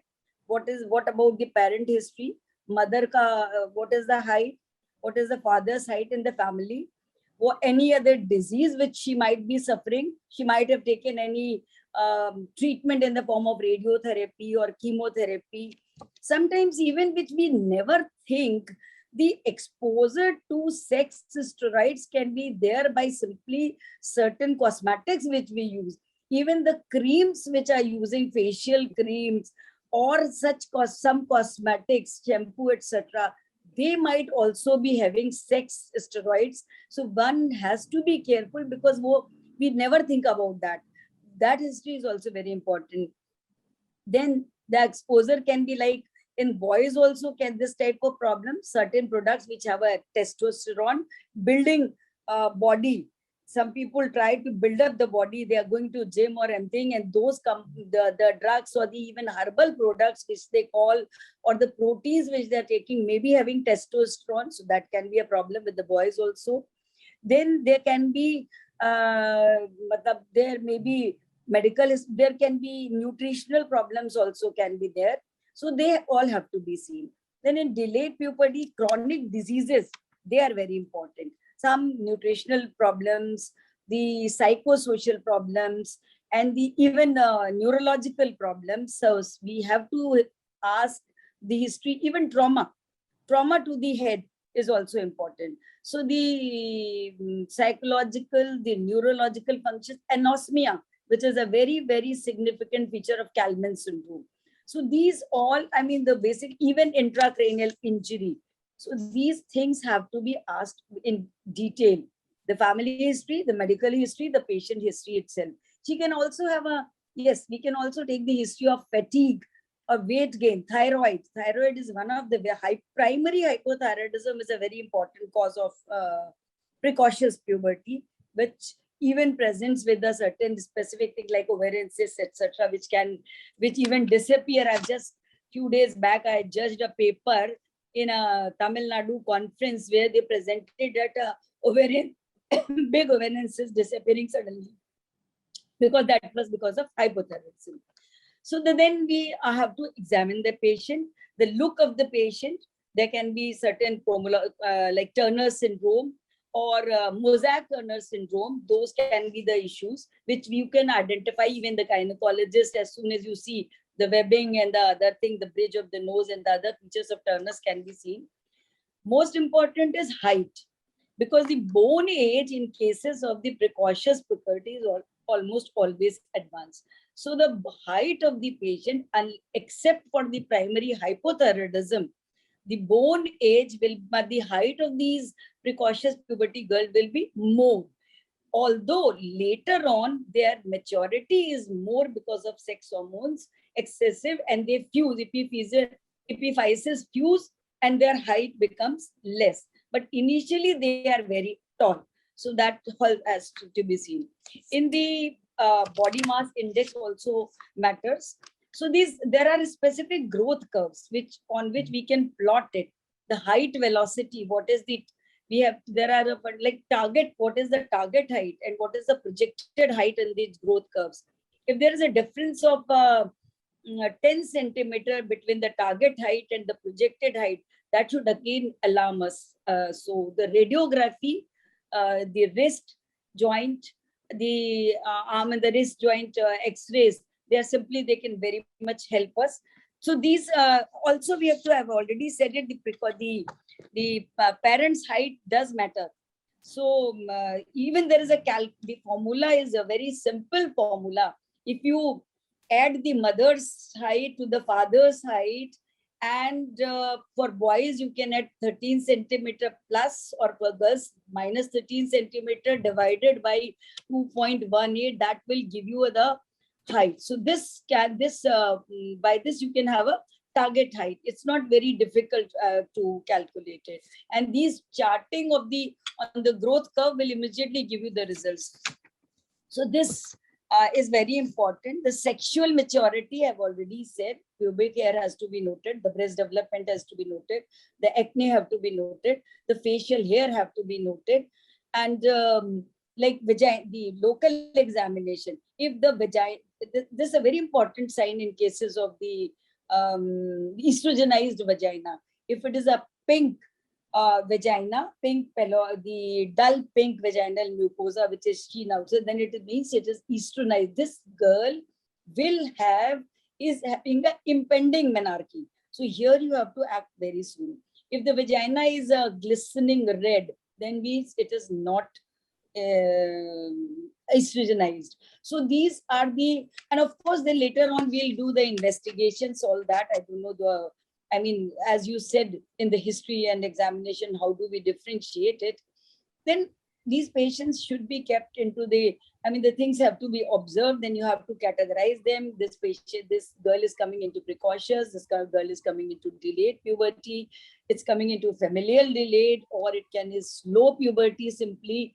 It is not, so in some girls it happens, the features come, but they finally attain the normal height.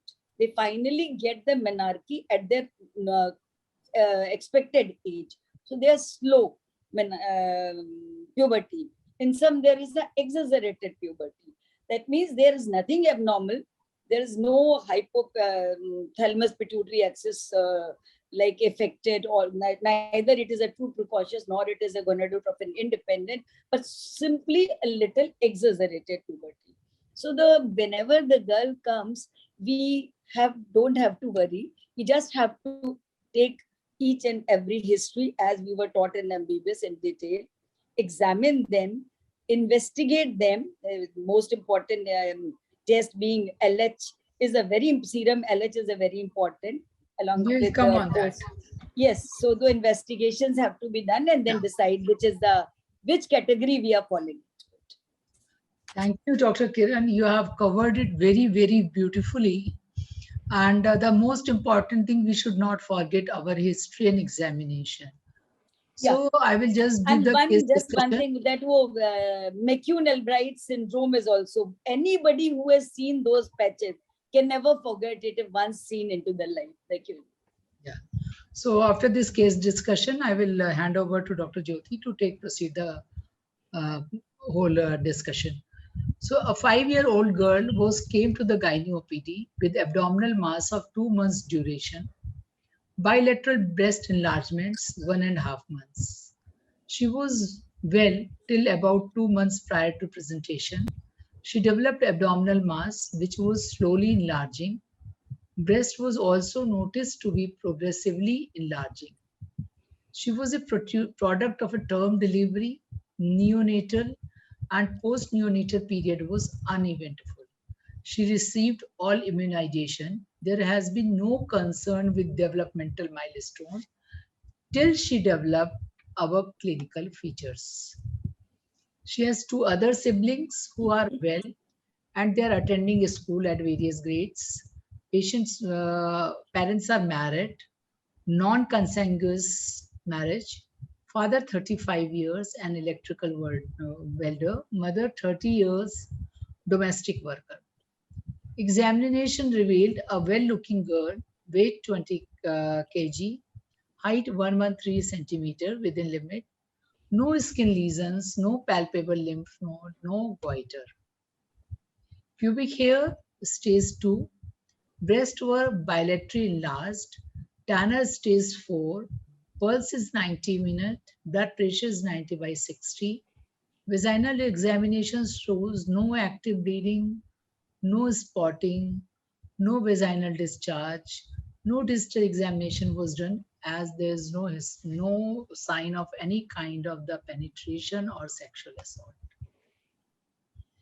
So what laboratory investigation was done on the patient? Her lipid profile is within limit. Hematology, she is little anemic. And hormonal assessment shows that serum 70 beta estradiol is 242 picomole per liter. FSH was 0.98 IU per liter. And LH is 0.67 IU per liter. Abdominal ultrasound shows a large solid cystic suprapubic mass with central necrosis, measuring 14 into 13 into 97 centimeter. Minimal flow noticed on color Doppler. Normal appearance of the left ovary. Mass was consistent with the right ovary. No pelvic fluid is seen. Normal liver, spleen, kidney. No intra-abdominal lymphadenopathy. And it was a granulosa cell tumor of the right ovary. So over to you, Jyoti, to take over the discussion. Okay, ma'am. So we have seen her history examination, and coming on to Dr. Shobna ma'am. Ma'am, what is your diagnosis by seeing this history? First of all, I thank you and Dr. Ragini for inviting me here and getting in this bomb-like case here. I don't know how a girl can come to you with all this, how good your practice must be that you get such wonderful cases in your OPD. So I congratulate you for that. Anyway, first of all, yes, this is a patient whom you have operated. There is granulosa cell tumor. It's obvious that she has not grown, her height is not higher up.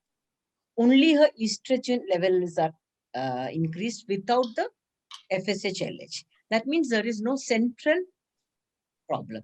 There is breast is Tanner stage 4, which is definitely increased. You have written stage 4? 2. Okay. Anyway, 2 and above is a diagnosis of precocious puberty by definition.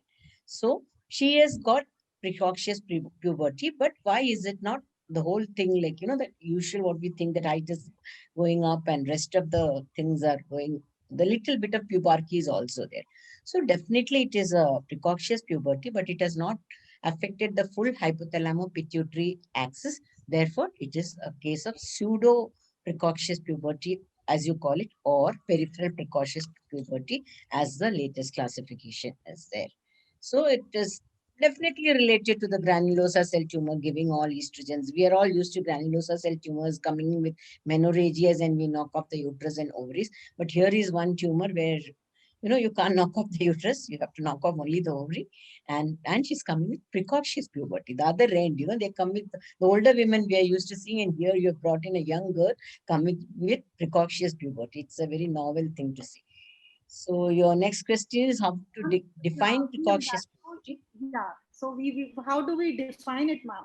We've Definition is that it definitely only saying that any secondary sexual characters coming before the age 8, and they're changing the age also in different studies, but 8 is generally accepted in girls, and that means what? Secondary sexual characters, the first thing that comes out is the breast, and so the diagnosis is that, and you get Tanner stage 2 at age 8 or not, then you can call it precocious puberty. That is the definition. But you can have less than 2-year-old women with breast enlargement. That is not precocious puberty.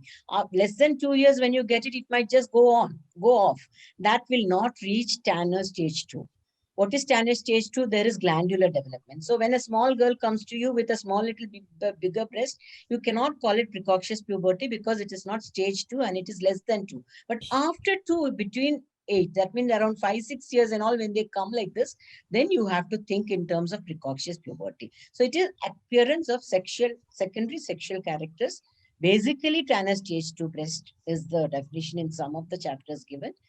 And before. Ma'am, how do we diagnose, like whether it is just lipomastia or it is a Tanner's, whether it is really the Tanner's? The presence of glandular tissue as you examine, and it's coming in the later question. So that's in what position, or are there any specific things how we diagnose it and how we rule out that it is just if there is any way of examining? You just examine if the presence of glandular tissue, it is spread out, it is lipomatosis. If it is, if you can feel the glandular tissue, it is stage 2. Right. Okay, ma'am.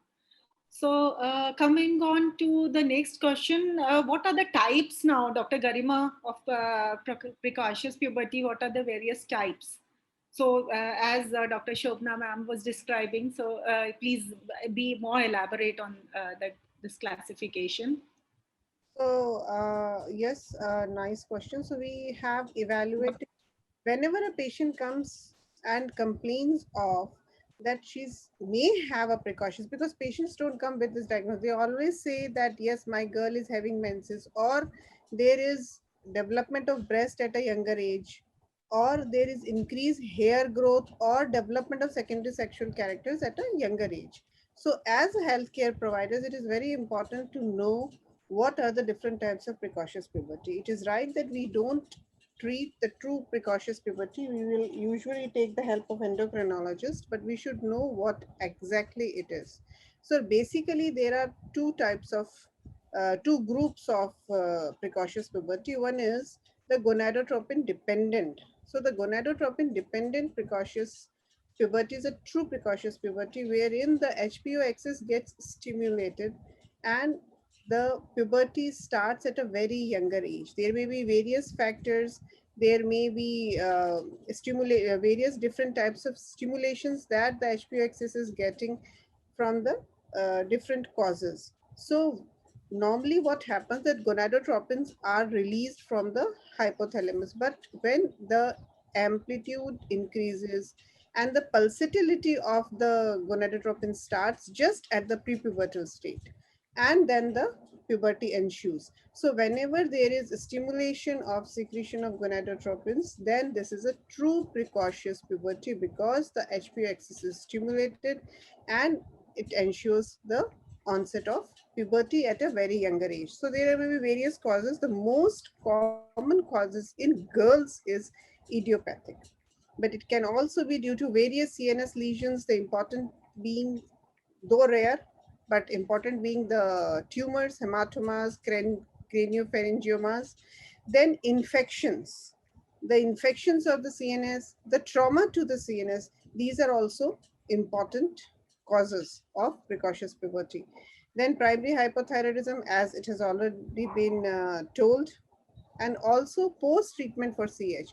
Now, what is post-treatment of CH? Actually, whenever there is any stimulation or increased hormones which are there in the body, even if you treat those, then also the HPO axis is set to prematurely get stimulated, and there is premature onset of puberty in these group of patients.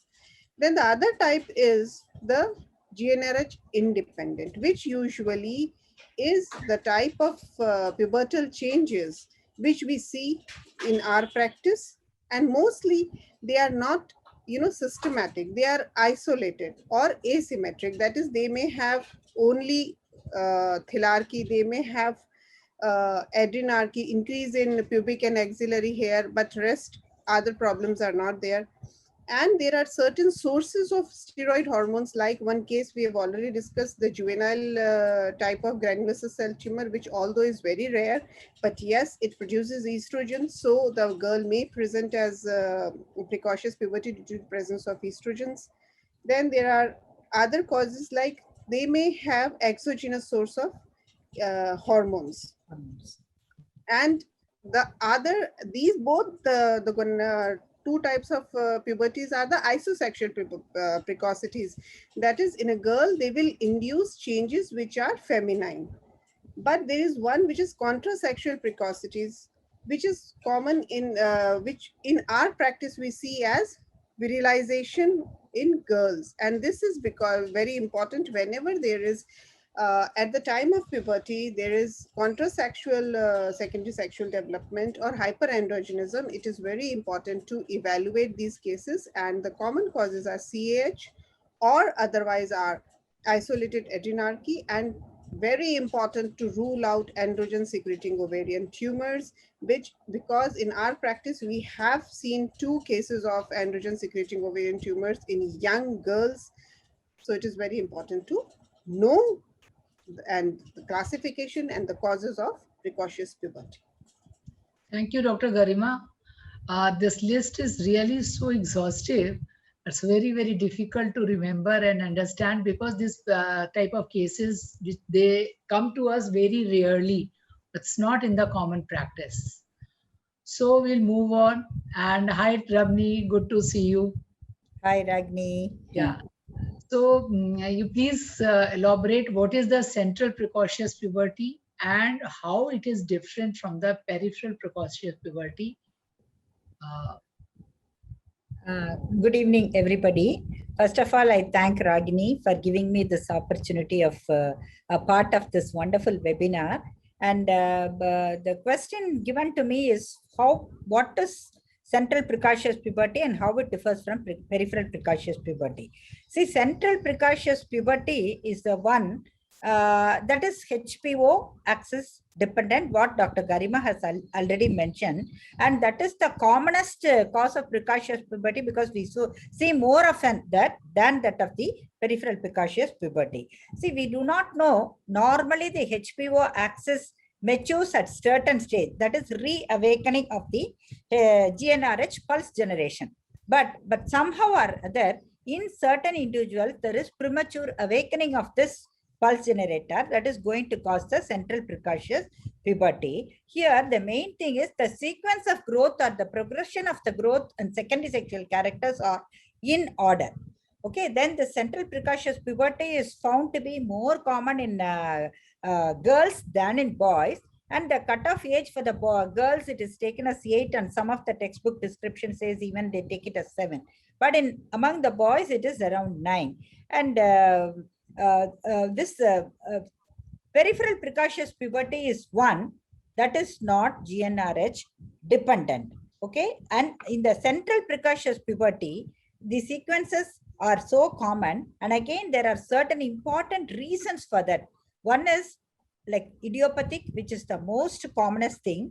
And other thing is like how we follow up in the surgery, that is trauma, inflammatory, neoplastic, radiation, and so many other miscellaneous category. Here, in the inflammatory cause for precocious puberty, the most important thing is like in boys, the tuberculous lesion that is going to cause more of precocious puberty than in the girls. And sarcoidosis is also one reason where you get precocious puberty. And incidentally, I happened to come across when I was writing a chapter for adaptation, I found out that international adaptation can cause exaggeration of this precocious puberty. That was a point that was new to me. And it can be other, in the neoplastic reasons, it can be either from the central, from the brain, or the retro, I mean, in the mediastinal tumors or adrenals or ovary, anything, any neoplastic change can cause precocious puberty. But of course, idiopathic is the most common reason. And again, in the idiopathic, the children, the girls who are born prematurely with low birth weight, they are again prone for precocious puberty. And the second, like how Dr. Swarna has detailed, adolescent PCOS, they also have a higher chances of developing precocious puberty. Then the next one is the HPO non-dependent tumor, that is peripheral precocious puberty. Here, the sequence of secondary sexual characters are not uniform. That is, the initial onset of thelarchy followed by adrenarchy followed by menarchy may not be followed, but instead it can be isolated pubarchy or an isolated telarchy, or it may be an isolated menarchy. But here, most of the reasons that we have to consider hypothyroidism as the most important cause. And again, somebody has already mentioned that the exogenous estrogen intake, exogenous hormone intake, either in the form of cosmetics or any endocrine disrupting factors, can cause premature acceleration of this. And independent thing, they can be either a menarche, telarchy, or a pubarchy. So again, all this hypothyroidism I have already mentioned, and then other causes of exogenous steroid usage has to be thought about. So apart from that, there was a discussion about we need to differentiate between what is the telarchy. It has to be differentiated from lipomasia. And usually in obese girls, we get the lipomasia. Then again, the peripheral precocious puberty, the most important cause is you have to think about McCune-Albright syndrome, where it is characterized by multiple caveolar spots and fibrous osseous dysplasia of the bones. And hence, we need to have a formal workup. Start from the clinical examination. You differentiate whether it is a central precocious puberty or whether it is a peripheral precocious puberty. Then the basic levels of hormones like FSH, LH, and estradiol has to be measured.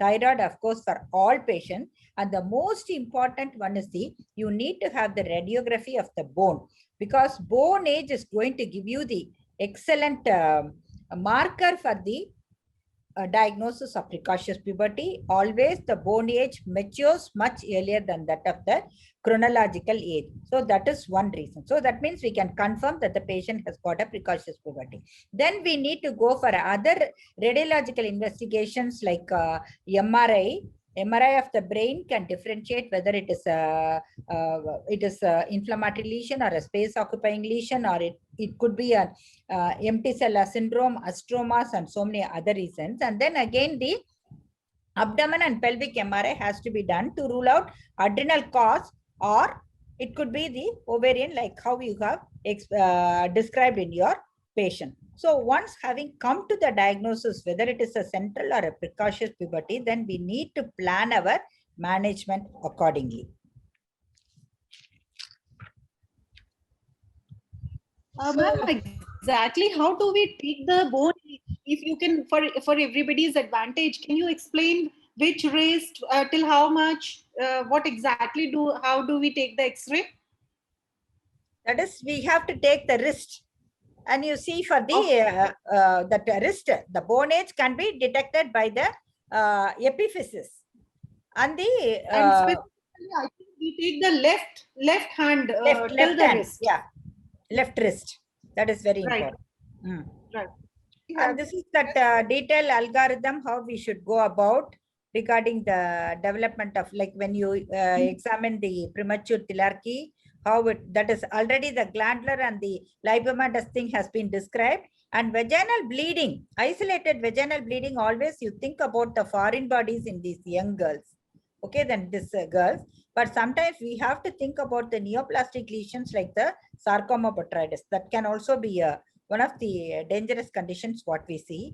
Again, when you have this, you have to evaluate for the adrenal hormones as well as congenital adrenal hyperplasia. We have to assess the DHEA and 17-alpha hydroxyprogesterone estimation. All those things have to be done. In central precocious puberty, the GnRH stimulation test is going to give an idea, because if the level of LH is going to be beyond 5 milliunits per ml, then we are very sure that the patient is suffering from precocious puberty. So by this we can come to a conclusion which is the probable reason for that precocious puberty in that particular child. Over to you, Jyoti. Thank you, Ramani. Thank you, ma'am. Ma'am, now Dr. Archana, ma'am, though we have diagnosed it and now we've sent this girl to you to manage, but I would still like you to give a list of exactly which particular test do you want to see in this girl. Though we must have written, but I want you to revise those tests first when you get such a baby girl, also, and then how do you manage the Sorry. Also the otherwise also central puberty also, because here we are focused on the puberty peripheral, but we know that many girls come with a central precocious puberty. Please, I haven't put another case because I want to discuss in detail. So in your deliberation, and recently you have come with a paper also, which is a wonderful paper on the management. Please go ahead and tell us in detail. So let me start. First of all, let me talk about central precocious puberty, because that is the most common form of precocious puberty. And it's more common in girls, and it's mostly idiopathic, we know. Now, you know, the cutoff for early puberty is 8 years, but we know that between 6 to 8 years of age, a lot of girls will have some amount of thelarchy. Some may have progressive puberty, and this is the controversial range. When I have a child who's less than 6 years, we investigate that child fully. And when I talk about a complete investigation, if there is thelarchy present, what we do is we do the thyroid function, we do the baseline LH, FSH, and serum estradiol. We do early morning samples for these children. And because we know that these gonadotropins have a pulsatile secretion, and the levels could be pre-pubertal even in those with progressive puberty. So in terms of the lab workup, if we find pubertal levels of LH, especially more than 0.3, we don't need any further stimulation tests. But if this child needs further investigation, then we would go on to a GnRH stimulation test. Now, the other two investigations that we do is first is bone age, which is one of the most... Exactly. How do you do the GnRH stimulation test also? Please So, ma'am, mention. there are varying protocols for the GnRH stimulation test, and you could now GnRH is not available for testing, so we use the analogs, and there are various ways. You could use leuprolide or you could use triptorelin, and there are various protocols available, but I usually use triptorelin 0.1 milligram IM, and we do a sample of LH-FSH at 4 hours and serum estradiol at 24 hours. Here the LH is more important. The LH should rise in progressive puberty. Now the other test that we do is a bone age, where we do an X-ray of the left wrist and hand, and the X-ray should be till the fingertips, so write it down. Otherwise, very often the radiologists will, take the wrist and a part of the hand. They look at the carpals, or they do the elbow, or they do all kinds of views which are not needed, and it's unnecessary exposure, radiation exposure to these girls, although the radiation is very low these days in the X-rays. So the X-ray has to be read by an experienced person, because that actually decides whether we need to treat the child or not in most of the cases. And the third investigation that we do is an ultrasound to look for any tumor, the size of the uterus and ovaries. But our main deciding factor for treatment is bone age. So it is the most important investigation, especially after 6 years of age. Now, for those between 6 to 8 years of age, I do a bone age first of all before doing any lab tests. If the bone age is advanced and the predicted adult height is not very good, is say less than 150 centimeters in a girl, then I evaluate them completely like I would evaluate a girl less than 6 years. Now, if these girls have pubic hair or axillary hair, then we do the adrenal androgens as well. Again, early morning test, and I usually do 17-alpha hydroxyprogesterone and DHES. These are the two tests we use for routine screening for these girls. Now, if I have a girl who has a pubertal LH, either baseline or after stimulation, bone age is advanced, these girls would be tall, but usually the bone age would be more than the height age, and the predicted adult height would be low, then I would go ahead with GnRH analogs, and I'll come to that part. So girls who have a poor predicted adult height, have progressive puberty, and have rapidly progressive puberty is the only group that actually needs to be treated. Now we come to the 6 to 8 age group, which is definitely not normal. So I've seen on a number of occasions, people think that, oh, this is common, so it's okay. Yes, it is common, but it's still not normal. So the first test I do is a bone age, like I said. If the bone age is significantly advanced, then the height age. Say if I have an 8-year-old girl who has the height of a 10-year-old and the bone age is also 10 years. Yes, her bone age is advanced, but her height is also of a 10-year-old. I would not want to treat this girl because she has a normal predicted adult height. And we do have methods of estimating the predicted adult height based on the current height and the bone age of the child. So between in the 6 to 8-year-old age group, if the girl is tall and the predicted adult height is normal, again, we do not need to treat these girls, but we need to keep a watch on them.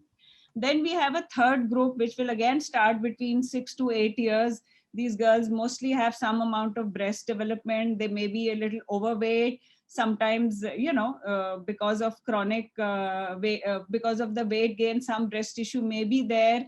They do progress with their puberty, but very slowly. It's called slowly or gradually progressive puberty. Their bone ages are usually not significantly advanced, and even the puberty does not progress very rapidly. They're not very tall. These girls will probably have their menarche at the right time, and they don't need to be treated either. So there's only one group which needs to be treated, which has rapidly progressive puberty with a poor predicted adult height. Now, a lot of people will come and say, this child is small, I don't want, if your bone age is advanced, you may be tall, you may not be losing out on height, but you will still have menarche at a younger age. It may be after 9, but it could be 10 and a half, and they want the puberty to be delayed, and that is not an indication to suppress puberty, because it's been well documented that there is no significant psychological effect of early puberty in normal children, and it doesn't, putting them on treatment doesn't take away the psychological aspect of it. Now, the only scenario in which we would use this is in mentally children who are special children who are not mentally up to the mark and will not be able to handle this development or the periods. There, yes, it's an indication we could delay puberty in these girls. So I think the indications for initiating treatment are very clear, and I think we should follow these guidelines. Now, the second question is, when do we initiate treatment? We know the younger the better. Less than 6 years, or in fact less than 7 years, if we initiate treatment, the response is fairly good. As the age increases, the response to treatment will become a little less, but if you treat up to a certain point, you would still end up not losing further on the height. You know, the bone age could advance rapidly, so we are preventing further reduction in predicted adult height, and some benefit which is variable in different studies. It could be anywhere from 6 to 8 centimeters, but the ideal time to start is less than 7 years if possible. And if the child has had menarche quite a while ago, and there's a girl with a bone age say close to 12 years, then you should not intervene. And a quick word about boys. All boys. So what is ask? You can go ahead with your question. The treatment that you that was how we diagnosed which particular group to take care of. Right. But and what is the treatment that you start them on? The treatment that we use is GnRH analogs. I'm talking about central precocious puberty, and I think you're all familiar with GnRH analogs. They go and they occupy the GnRH receptors, and they desensitize the gonadotrophin. So what happens is there's a little rise in the level of the LH, FSH, and the estradiol, and then the levels fall down. And that is why we use this as a stimulation for our stimulation testing also. And during that time, there could be a little vaginal bleeding in some girls. If the endometrial lining is a little thick, they could have a bleed, and you have to prepare the parents for it. And the aim of this treatment is to suppress the secondary sexual characteristics as well as the bone age to their skeletal age, so that they have a normal height in the long run. And I think the preparations are going to be discussed by Dr. Ganesh, so I won't go into that. Cautious, peripheral precautious, obviously the treatment is totally different, and it's very rare, but in McCune Albrights, we usually use letrozole mostly. Otherwise, tamoxifen has been used. So I won't go into details about that because that's a totally secondary treatment. Now, the only thing you should keep in mind with any child with central precocious puberty is that is it secondary to peripheral precocious puberty, because very often, not very often, but yeah, it could be secondary to, say, a child with CAH who's not been diagnosed on time, has an advanced bone age. When we treat this child, the child will go, because of the advanced bone age and the treatment, the child will start with the central precocious puberty. And we should not miss out on the peripheral cause in these cases who have presented to us with central precocious puberty. That's the only other thing you should keep in mind. And my message here is that do a bone age in all these children who have started with their puberty before 8 years, and even those who have started at maybe 8.5, 9 years, if they're not very tall, because a lot of them would have advanced bone ages. And if our bone age is okay, we are good. We just need to follow them up and make sure that they don't lose out on height in the future. So that would be my single prime test and we don't need to treat everyone, but yes, we need to follow up these girls to make sure that everything is going fine with them. So Dr. Arya, my final message after listening to all the delegates, specifically gynecologists who are doing all type of practice, is that please do involve a pediatric endocrinologist in your treatment. Only bone age or giving a GnRH analog is not the answer. These girls needs follow-up and dedication towards it and experience like anything. So, and today's word of the telemedicine, now the job is very easy. Whether you are in a small town or a small village, you don't have a pediatric endocrinologist with you.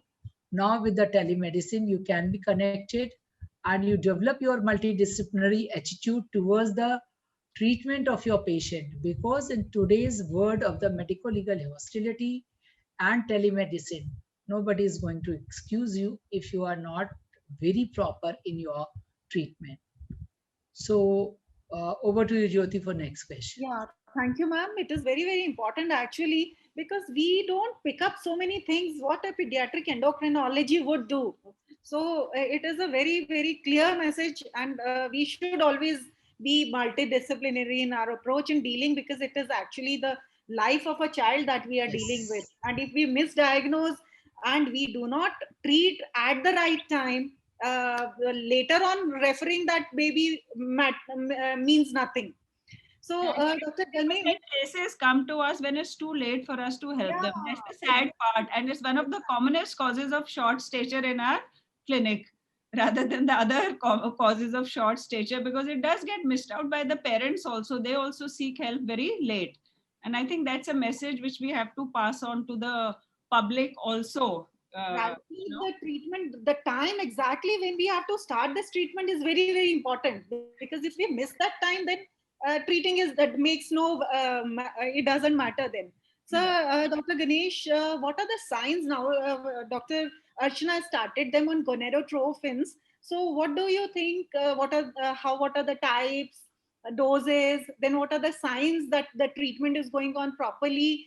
For how long should we continue the treatment? When should we stop the treatment? These are actually starting the treatment or stopping the treatment. These are two very, very important landmarks, and we have to follow those, because so I think I would like to hear from you now. Thank you so much, Dr. Jyoti and Dr. Ragini and other organizers for having us here. So basically, as has been discussed, that selecting the appropriate patient for GnRH analog treatment is the key, and the timing is the key. And there are several options available worldwide, but in India, largely we have injectable depot formulations. So other formulations include intranasal preparations as well as long-acting subcutaneous implants, which are not available in India. So the formulation that we commonly use is leuprolide acetate, basically, and the another one that is available is triptorelin. These are depots of these compounds, and they come in two strengths, 3.75 and 11.25, as you are well aware. I think the decapeptyl or triptorelin doesn't come in the depot formulation. In the longer one doesn't. Only one of them is available in India. Both are not available. But the most common and the larger experience is with leuprolide, which is available in 3.75 and 11.25 mg. Most pediatric endocrinologists do not have a weight-based calculation. They use either of these formulations. The 3.75 mg is used as 4-weekly formulation. So it is given every 4 weeks as a deep intramuscular injection. And the 11.25 mg is given as a 12-weekly injection. Remember that I'm saying 4-weekly and 12-weekly and not 1 month and 3 months, because 1 month and 3 months can have 5 or 13 weeks sometimes in between them. So it is important to give this injection as at 4-weekly or 12-weekly, depending on the formulation that we are using.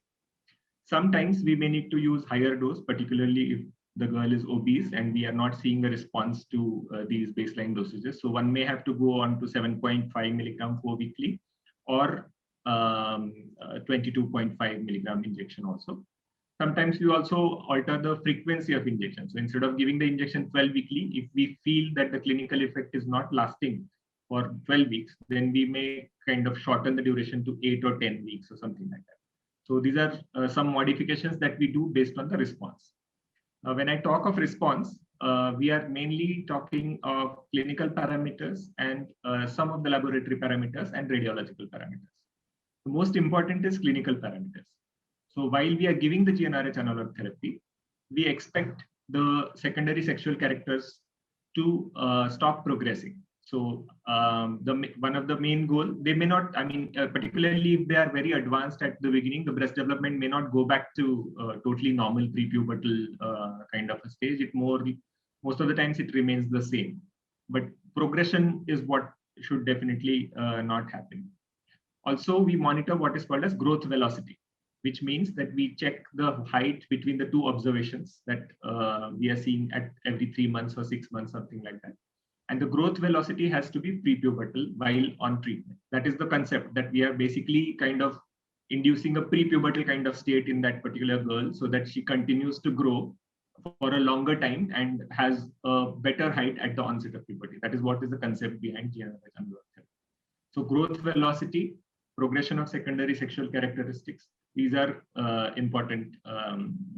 Then other things that we typically monitor clinically is weight gain. Some of these girls, either because of their inherent tendency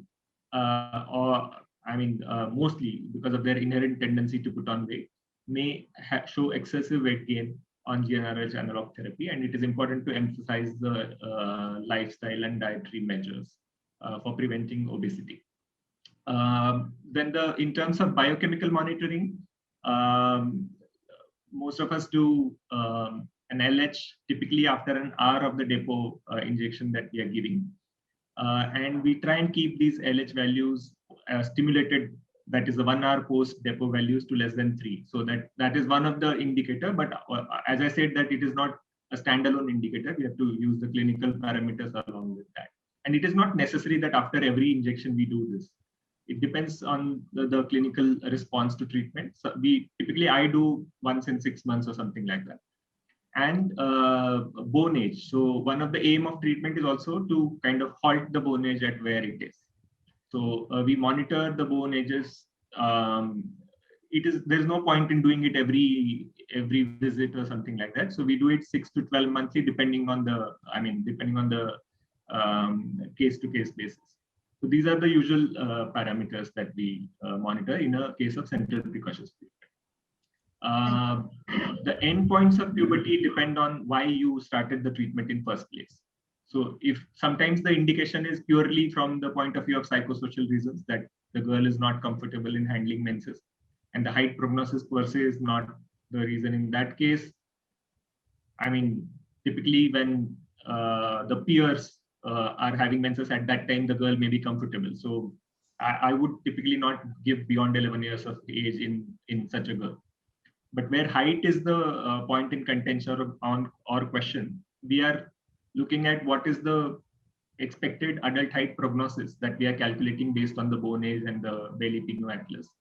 And secondly, sometimes we see slowing of growth velocity while we are giving GnRH analogs. So if you are seeing slowing of growth velocity, then the options in front of us are to add growth hormone therapy or kind of take off the GnRH analog therapy. And most of the times, if the height prognosis is going to be reasonably well, then we would not add growth hormone. And in that case, we would kind of withdraw the GnRH analog therapy. Typically, I tend to stop most of these children at about chronological age of 10.5 or 11 from the GnRH analog therapy. And as Dr. Archana has already pointed out, that beyond bone age of 12 or 12.5, there is no point in continuing. It does not offer any additional benefit in terms of height. Krishna, do you want to add anything? About implants, sir, your experience, Dr. Ganesh and Dr. Archana, do you use them more common or the injectables, which you prefer? They're not available I here. have no personal experience with the implants in India. I have, I've seen them being used in Australia, and Dr. Archana, I'm sure, would have seen it in US. They're not available being used. here. I think But in India, they are not available. Okay. Otherwise, implant also always need a small surgery. It is not a very Put also wonderful to thing in that. remove also that means that It's an office procedure, basically. It's not. It's an But it office make procedure. a scar. But, yes, It leaves a scar, It does. just like our Implanon. So anything you want to add over and above, Dr. Archana? No, I think we've pretty much covered. So no doubt the efficacy of the GnRH analogs in increasing adult height is undisputed in early onset of the precocious puberty. But there are certain children who are not benefited, like slow progressive puberty, precociousity of which does not adversely affect the child, a normal predicted height prognosis, and the lack of evidence for the gonadal activation.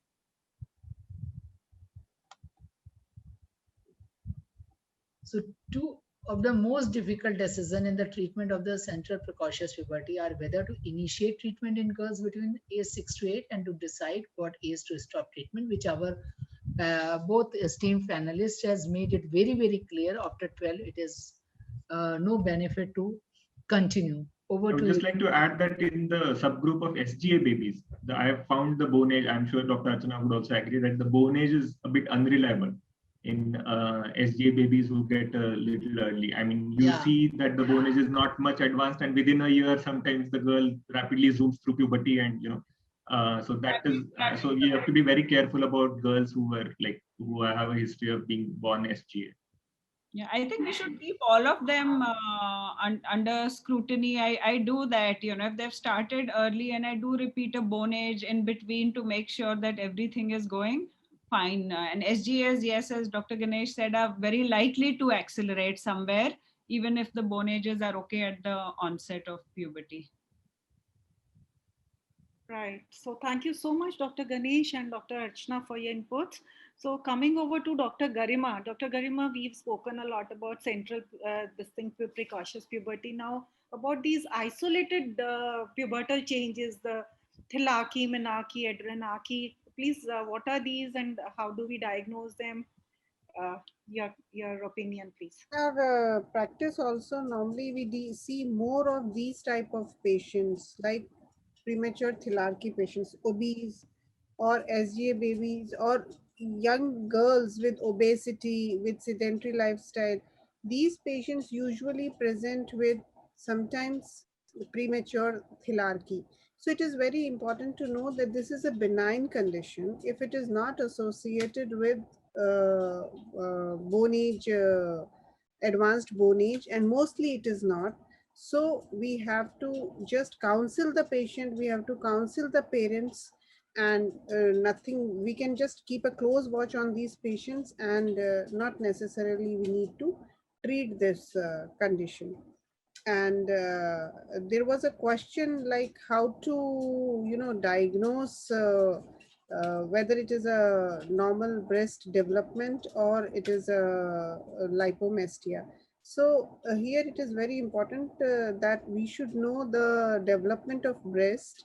Breast has different parts. We should know areola, subareolar tissue, the glandular tissue. So there is a systemic way to differentiate between the various stages of breast development, which is known as the Tanner stages. And we should be aware of, and it should be part of the training of OBGYN, as it already is, to know the different stages of breast development. And this can help us if the girl is presenting with not only premature breast development, then I think it is not a very serious condition, and we can keep these girls under follow-up. And sometimes it is self-limiting also in young girls. Sometimes it is also not, there is some breast development for some amount of time, and then it stops on itself, and then there is not a problem. Then there is a prepubertal vaginal bleeding. Usually it is quite common in very neonates, and but it usually stops within a week of birth. But when it is there in young girls, then it is very important to ascertain that it truly is a menstrual bleeding, not a local cause is there. Like, if there is, very important to rule out other causes of traumatic causes of vaginal bleeding in small young girls. So proper history taking the trust of the child, and rule out important trauma, abuse, and sometimes foreign body when the child is playing may have inserted something. So these are the important isolated causes, and to differentiate between pubertal vaginal prepubertal vaginal bleeding and other local causes is important. Then another important is premature adrenarche. Premature adrenarche is a situation where there is increase in adrenal androgens, and which stimulates the HPO axis and leads to appearance of pubic and axillary hair, which are part of a secondary sexual characters in young girls. Here it is very important to differentiate, because there are two important causes. One is PCOS, and the other is congenital adrenal hyperplasia. So in patients who are going to develop congenital adrenal hyperplasia, we may present with progressive appearance of or increase in pubic and axillary hair as the first presentation. And then so it is important that in these group of patients we should rule out CAH. We should get whenever there is any signs of androgenization in a young girl, it is very important to rule out any adrenal or ovarian androgen secreting tumors. And also most of the time, because androgens are involved, so these group of women, girls may have advanced bone age. So it is very important to follow these girls very closely. Thank you, Dr. Garma. Dr. Shobna, are you there, Dr. Shobna? Yes, I am here. Yeah. So how do you manage this isolated? Actually, the answer has already been given by Dr. Garima. That when you just to summarize, because it is so detailed, everything is jumbled up. Give some crisp, clear message to the audience. Okay, let me tell you, just before 2 years, somebody comes with you a small little breast lump. Maybe it will go off. You can ask the parent to come after 6 months and just see if it doesn't go off. If it doesn't go off, then you have to worry. After 2 years, thelarchy, it may be a premonition for incoming precocious puberty, because thelarchy is a first step of precocious puberty. So there you have to wait for the subsequent things like adrenarche and menarche come. So you have to follow up and tell them. But isolated thelarchy by itself, you don't have to worry. We all know that thelarchy, after that only adrenarche comes. So if a patient comes only with adrenarche without thelarchy, that means there is something wrong with the adrenals. It cannot be a pattern of precocious puberty, because the original is not there and the second thing has come. That means it is not a part of precocious puberty, and you have to differentiate the adrenal causes and not label it as a precocious puberty, although hair is a part of precocious puberty.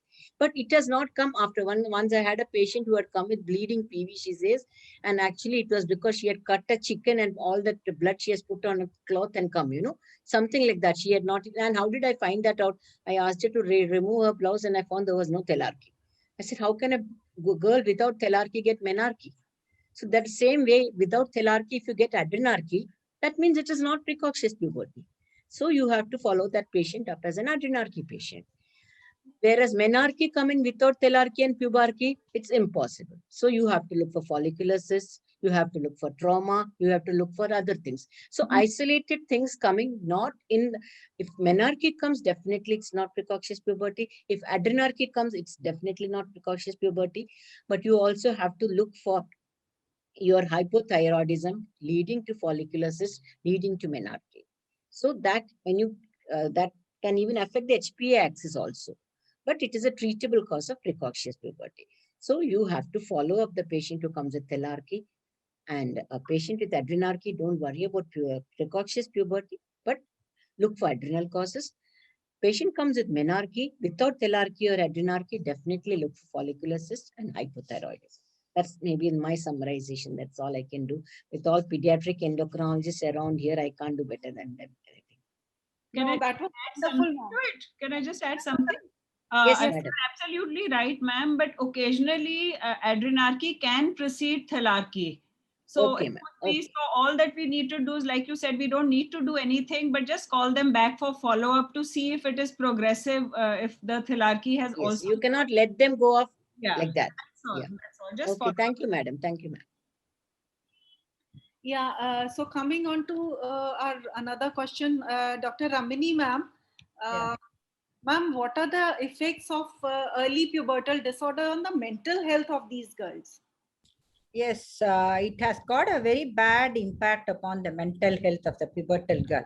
It is not only the girl who suffers from precocious puberty has a sort of abnormal mental health, but also the entire family. The mother is so much worried that the child, her daughter has become, she mimics a girl who has attained menarche, though she is of a young age. And it leads to depression, not only in that particular girl who suffers from precocious puberty, and she has a sort of, she isolates from the peer group.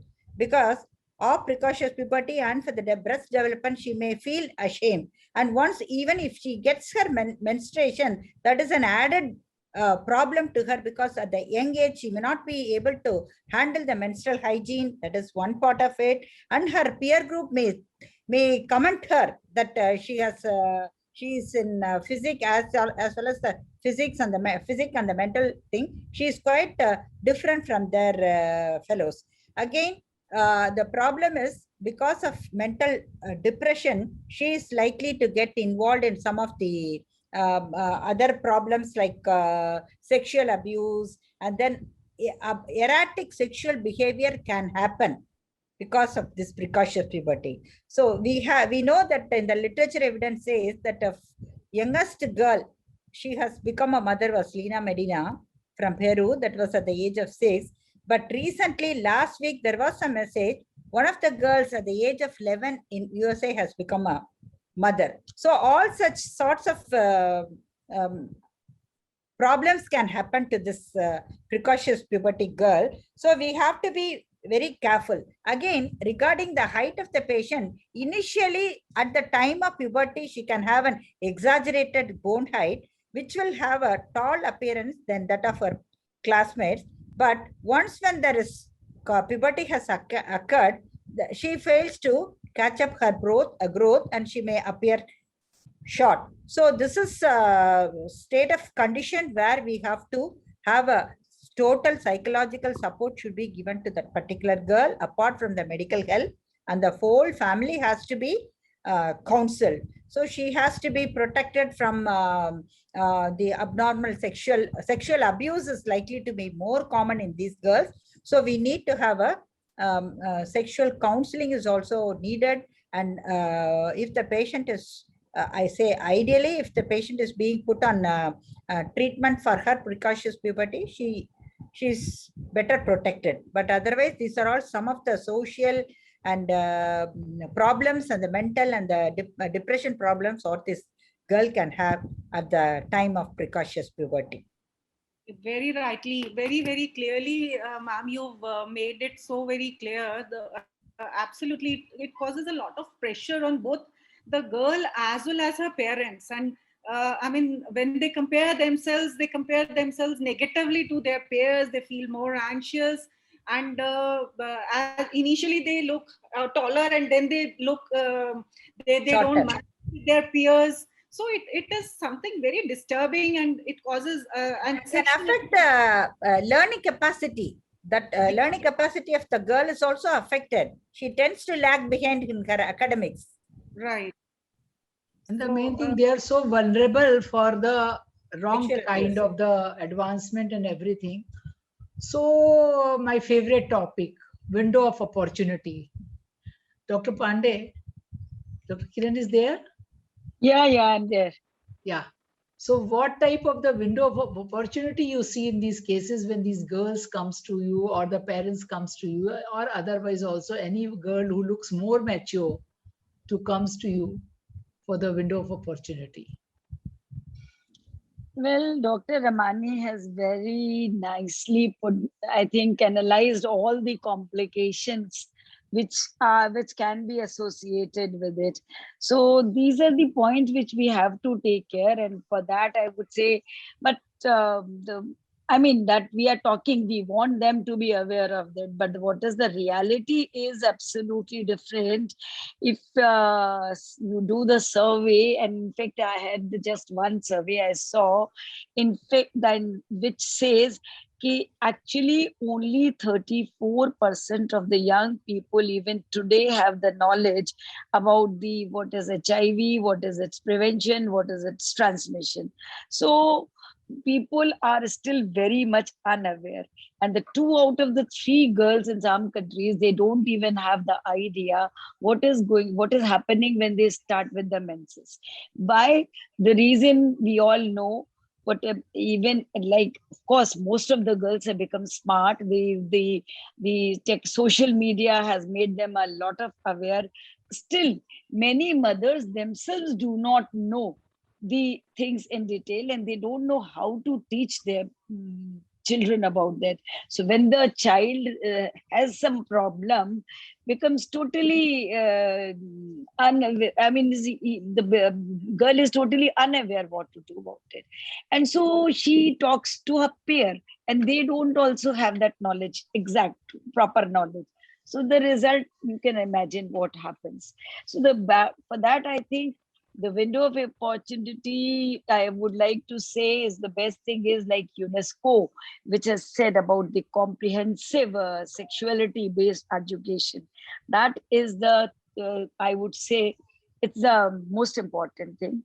And I would like to share here my personal experience also. Many a times I've been also going to the schools. You must have been going to schools and conducting awareness programs. What happens, many times parents do feel that if you give the sexual education, they will indulge more. But actually, it's the other way around. If you give them a proper sexual education, tell them the right thing, they become more responsible. Their behavior towards the sexuality and the gender-based orientation is improved by these educations. So what I would like to say, in fact, gender focused education is better than gender blind education. That's the right word for it. And as very rightly the UNESCO has given out the correct things, that it is a curriculum based process of teaching and learning about the not only one but cognitive, emotional, physical, social aspects of sexuality. They all have to be taught them so that we can equip these young children to have proper knowledge, skill, attitude, and this ultimately will help them into knowing about them. So the chances and the risky behavior will become less. That I would like to say. So though here one important thing is, we don't have to only teach the children, we also have to make parents aware of it. That is also a very important thing, because many a times, and I won't say it's a fault, they are not aware. So we have to tell them that it is not like that, teaching these this about the sexuality will cause the problem. It will increase the problem. No, it will help them. Another important thing is, instead of getting information from an unacademic or unscientific or a social media, if they get these awareness from the right media, like doctors, then it will be of a correct information they will get. Thirdly, one more important thing here I would like to tell, that if you say that one can stop at present times, you can stop and tell them to have complete abstinence. Somebody said it in the very beginning. I think in the case of when we were discussing the PCOS, there was a statement. Now it's not possible. The girls are indulging into the sexual behavior. So better is to tell them, to teach them the contraceptive methods, in fact, I would say, to practice safe sex, so they don't get exposed to STIs and reproductive tract infections like HIV, which will affect then the long-term obstetric health of the girl. So it's better to tell them and respect their value, their whatever they want. So more important is they don't get exploited. Whatever they are doing, they are aware and they know how to take care of this, what precautions they can be taken. And then, I mean, because this behavior, even as Dr. Ramani was telling, another thing is they sometimes indulge into the wrong practices also, substance abuse, etc. So this all things will be improved. They will know more about the relationship and the sexuality, and so this will help. And we have to tell them at the same time, I think, about one more thing, that is they cannot be sexually exploited, because this is also a very important aspect. The government has I think there was wanted, probably Dr. Agni, you would like me to say a word about this also, the POCSO Act, Yeah. that because this has provided a legal framework for the protection of children from these offenses of sexual assault, not even harassment, pornography. And so basically this act is based on child focus. This act is more on the child focus, and they look after the interest of child. So the framing of the act is like this, that the children are kept first, and so that it is easy to use by including different mechanism, because child friendly reporting is there, recording of evidence, investigations, speedy trial of offenses through designated special courts. This act had come in 2012. There are variety of offenses in which the accused can be punished. I think when more of all the government hospitals are following this, and I think so it is also government even says that even private facility should also focus it. So here it's not only the penile vaginal penetration, but it criminalizes any act of immodesty against the children too. That's also very important, that the girls should understand that even the touching, the way when it is in the sexual way, can also be an offense. And taking the photograph or showing some wrong photograph or some like body organs in a wrong way. So the girls should be taught about this also, because again, I would say the unawareness in our country is still a lot. So the importance of this POCSO Act 2012, which is a very child friendly, it's a neuter gender. It's not only about the girls, but of course, mostly girls are affected, but it is a gender neutral. It's for both girls and the boys. Anything can be. And there are not only the financial, but as well as prison, jail, for the provision of jail is also there. So this window of opportunity, as Dr. Ragini said, should be utilized for all this education, so that we can have and at the same time counseling them for all these things, like depression and the other things, when a peer pressure and they are becoming introvert. So that for that counseling, support, everything becomes very, very important for this help of these children. Yeah. So Dr. Kiran, wonderful way you have deliberated on the window of opportunity. I just want only to give one message, that this law should be taught to boys also. If a boy less than 18 years has a consensuous sex with a girl of less than 18 years, it will considered a rape.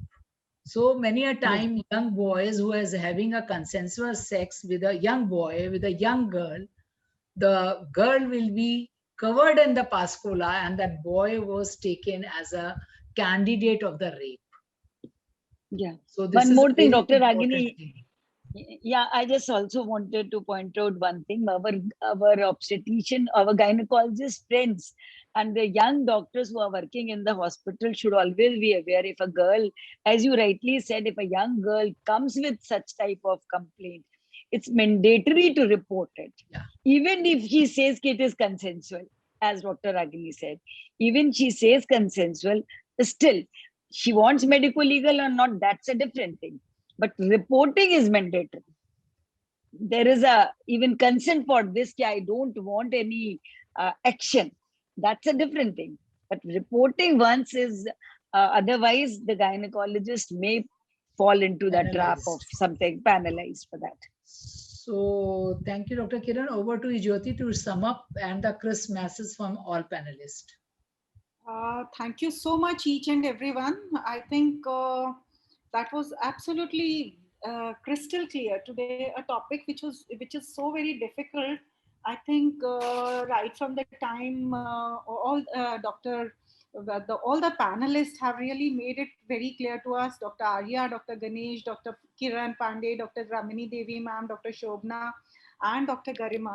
The inputs from each one have been really taken well, And I think to sum up, it is basically the examination, the family medical history, any history of disease. We have to one important thing that I understood from Dr. Arya is that bone age is very, very important. And according to that, a simple X-ray of the wrist is properly taken, I think, with the hand in focus rather than going till the elbow or anything. It is more of a proper taken X-ray and the bone age which is taken from there, that guides us. And a very simple test, FSH, T2 are very important. LH is the most important. And if we are not sure, then we do a stimulation. Otherwise, there is no need of doing any stimulations. And we have to rule out what is what, whether it is a central because it is HPG axis which is involved. Peripheral, if it is the peripheral organs, it could be ovary, it could be adrenals, it could be the malignancies there, any ovarian cyst, very small ovarian cyst could be there. Very, very important to rule out hypothyroidism, as Dr. Kiran Pandey said, that because of hypothyroidism, a big ovarian cyst, and somebody would take up that girl for surgery, and just with the thyroid treatment, that cyst would resolve. So we have to be very careful in predicting what we are doing, and also involve our endocrinologist friends, because that is they are there to treat. Actually, we are there to understand and then maybe take over the treatment from where they have started. And again, when it has to stop, they are the people who should be the judges. And very rightly, all of, I think, the tests that where we need to do a 17-hydroxyprogesterone or DHEAS when we are suspecting of the adrenarche isolated, or the adrenals, or a CAH when we are suspecting. So we should be doing those. So I think it was absolutely clear, and though there are no many comments, but not many questions in the question box about this precocious puberty. But there is one, this thing, yeah, one important comment was there. Another, actually, a question whether a repeat indication of GnRH or any effect like osteoporosis. Normally, when we are giving GnRH for our endometriosis or anything, we give a backup with the calcium thing. So here also, do we give that because of osteoporosis, the effect of osteoporosis, Dr. Archana or Dr. Ganesh? Do we give a add back with the calcium in these girls? So the bone mineral density is not affected much in the younger girls, and they already have a higher mass. But yes, I at least give them vitamin D anyway, irrespective of whether they're on analogs or not, maintenance therapy. And I add calcium only if they're not taking adequate calcium in their diet. And Dr. Ganesh, would you like to comment on what your practice? Typically, I agree with you that childhood GnRH analog therapy, while the treatment, the bone mineral accretion may be shown to be a little compromised in some studies, but usually they tend to, after stopping the treatment, they tend to kind of catch up with that thing, and it does not increase the risk of osteoporosis per se later on. And in terms of calcium, yeah, I mean, routinely we don't supplement calcium as a tablet, but we do encourage them to have adequate calcium from their diet. Right. So, thank you so much. And then I take this opportunity to thank my DGF Outer Delhi executive team who has been instrumental as well.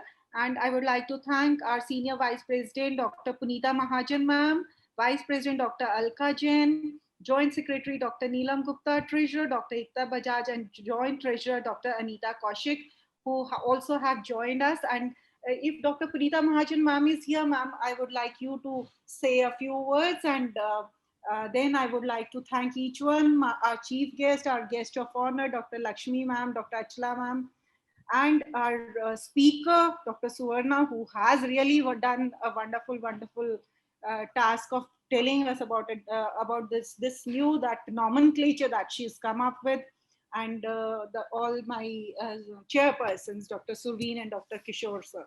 So thank you each one. And if we have Dr. Punita Mahajan ma'am, I would like you to say a few words, ma'am. Otherwise, over to Dr. Deepika. I saw I'll her. say it was really a wonderful thing, and especially all the panelists, they have given such a clear message. I hope everyone is benefited, and thank you so much, delegates who are still here. We have odd one, 10 plus is still here, and 300 plus has joined us today. Your red lights are left. Thank you, Ragini, for having me here. I have to leave now. Yeah. I am calling you again on the. Yeah, my pleasure. Ragini. Yeah, in mid-July. Yeah. Bye. Okay. Thank you so much, everyone, being here. We'll meet again. Ma'am, Jacksonpal would like to thank everybody. Jacksonpal brings to you Cystilia M, 40:1 ratio of myo-inositol and D-chiroinositol, enhance the fertility with Cystilia M, and treat the hyperandrogenic symptoms with Cystilia 35 pills containing cyprotonone acetate and ethinyl estradiol. For menstrual irregularities, Jacksonpal presents Cyclorex CR10 tablets of norethistron acetate 10 mg in controlled release form. Say no to anemia with Jepitone iron syrup enriched with zinc and vitamin B complex and cramp-off tablets, which are of magnesium bisglycinate for relief from leg cramps. So my teammates, Dr. Vipin Tyagi and Mr. Amit Saxena, join me, Dr. Deepika, to thank all the respected faculty and all the attendees who were present with us. Again, we hope to see you tomorrow in the next episode of COVID and Stress by Dr. Ragini Agarwal. Please do note down the Zoom ID. Thank you and stay safe. Bye-bye.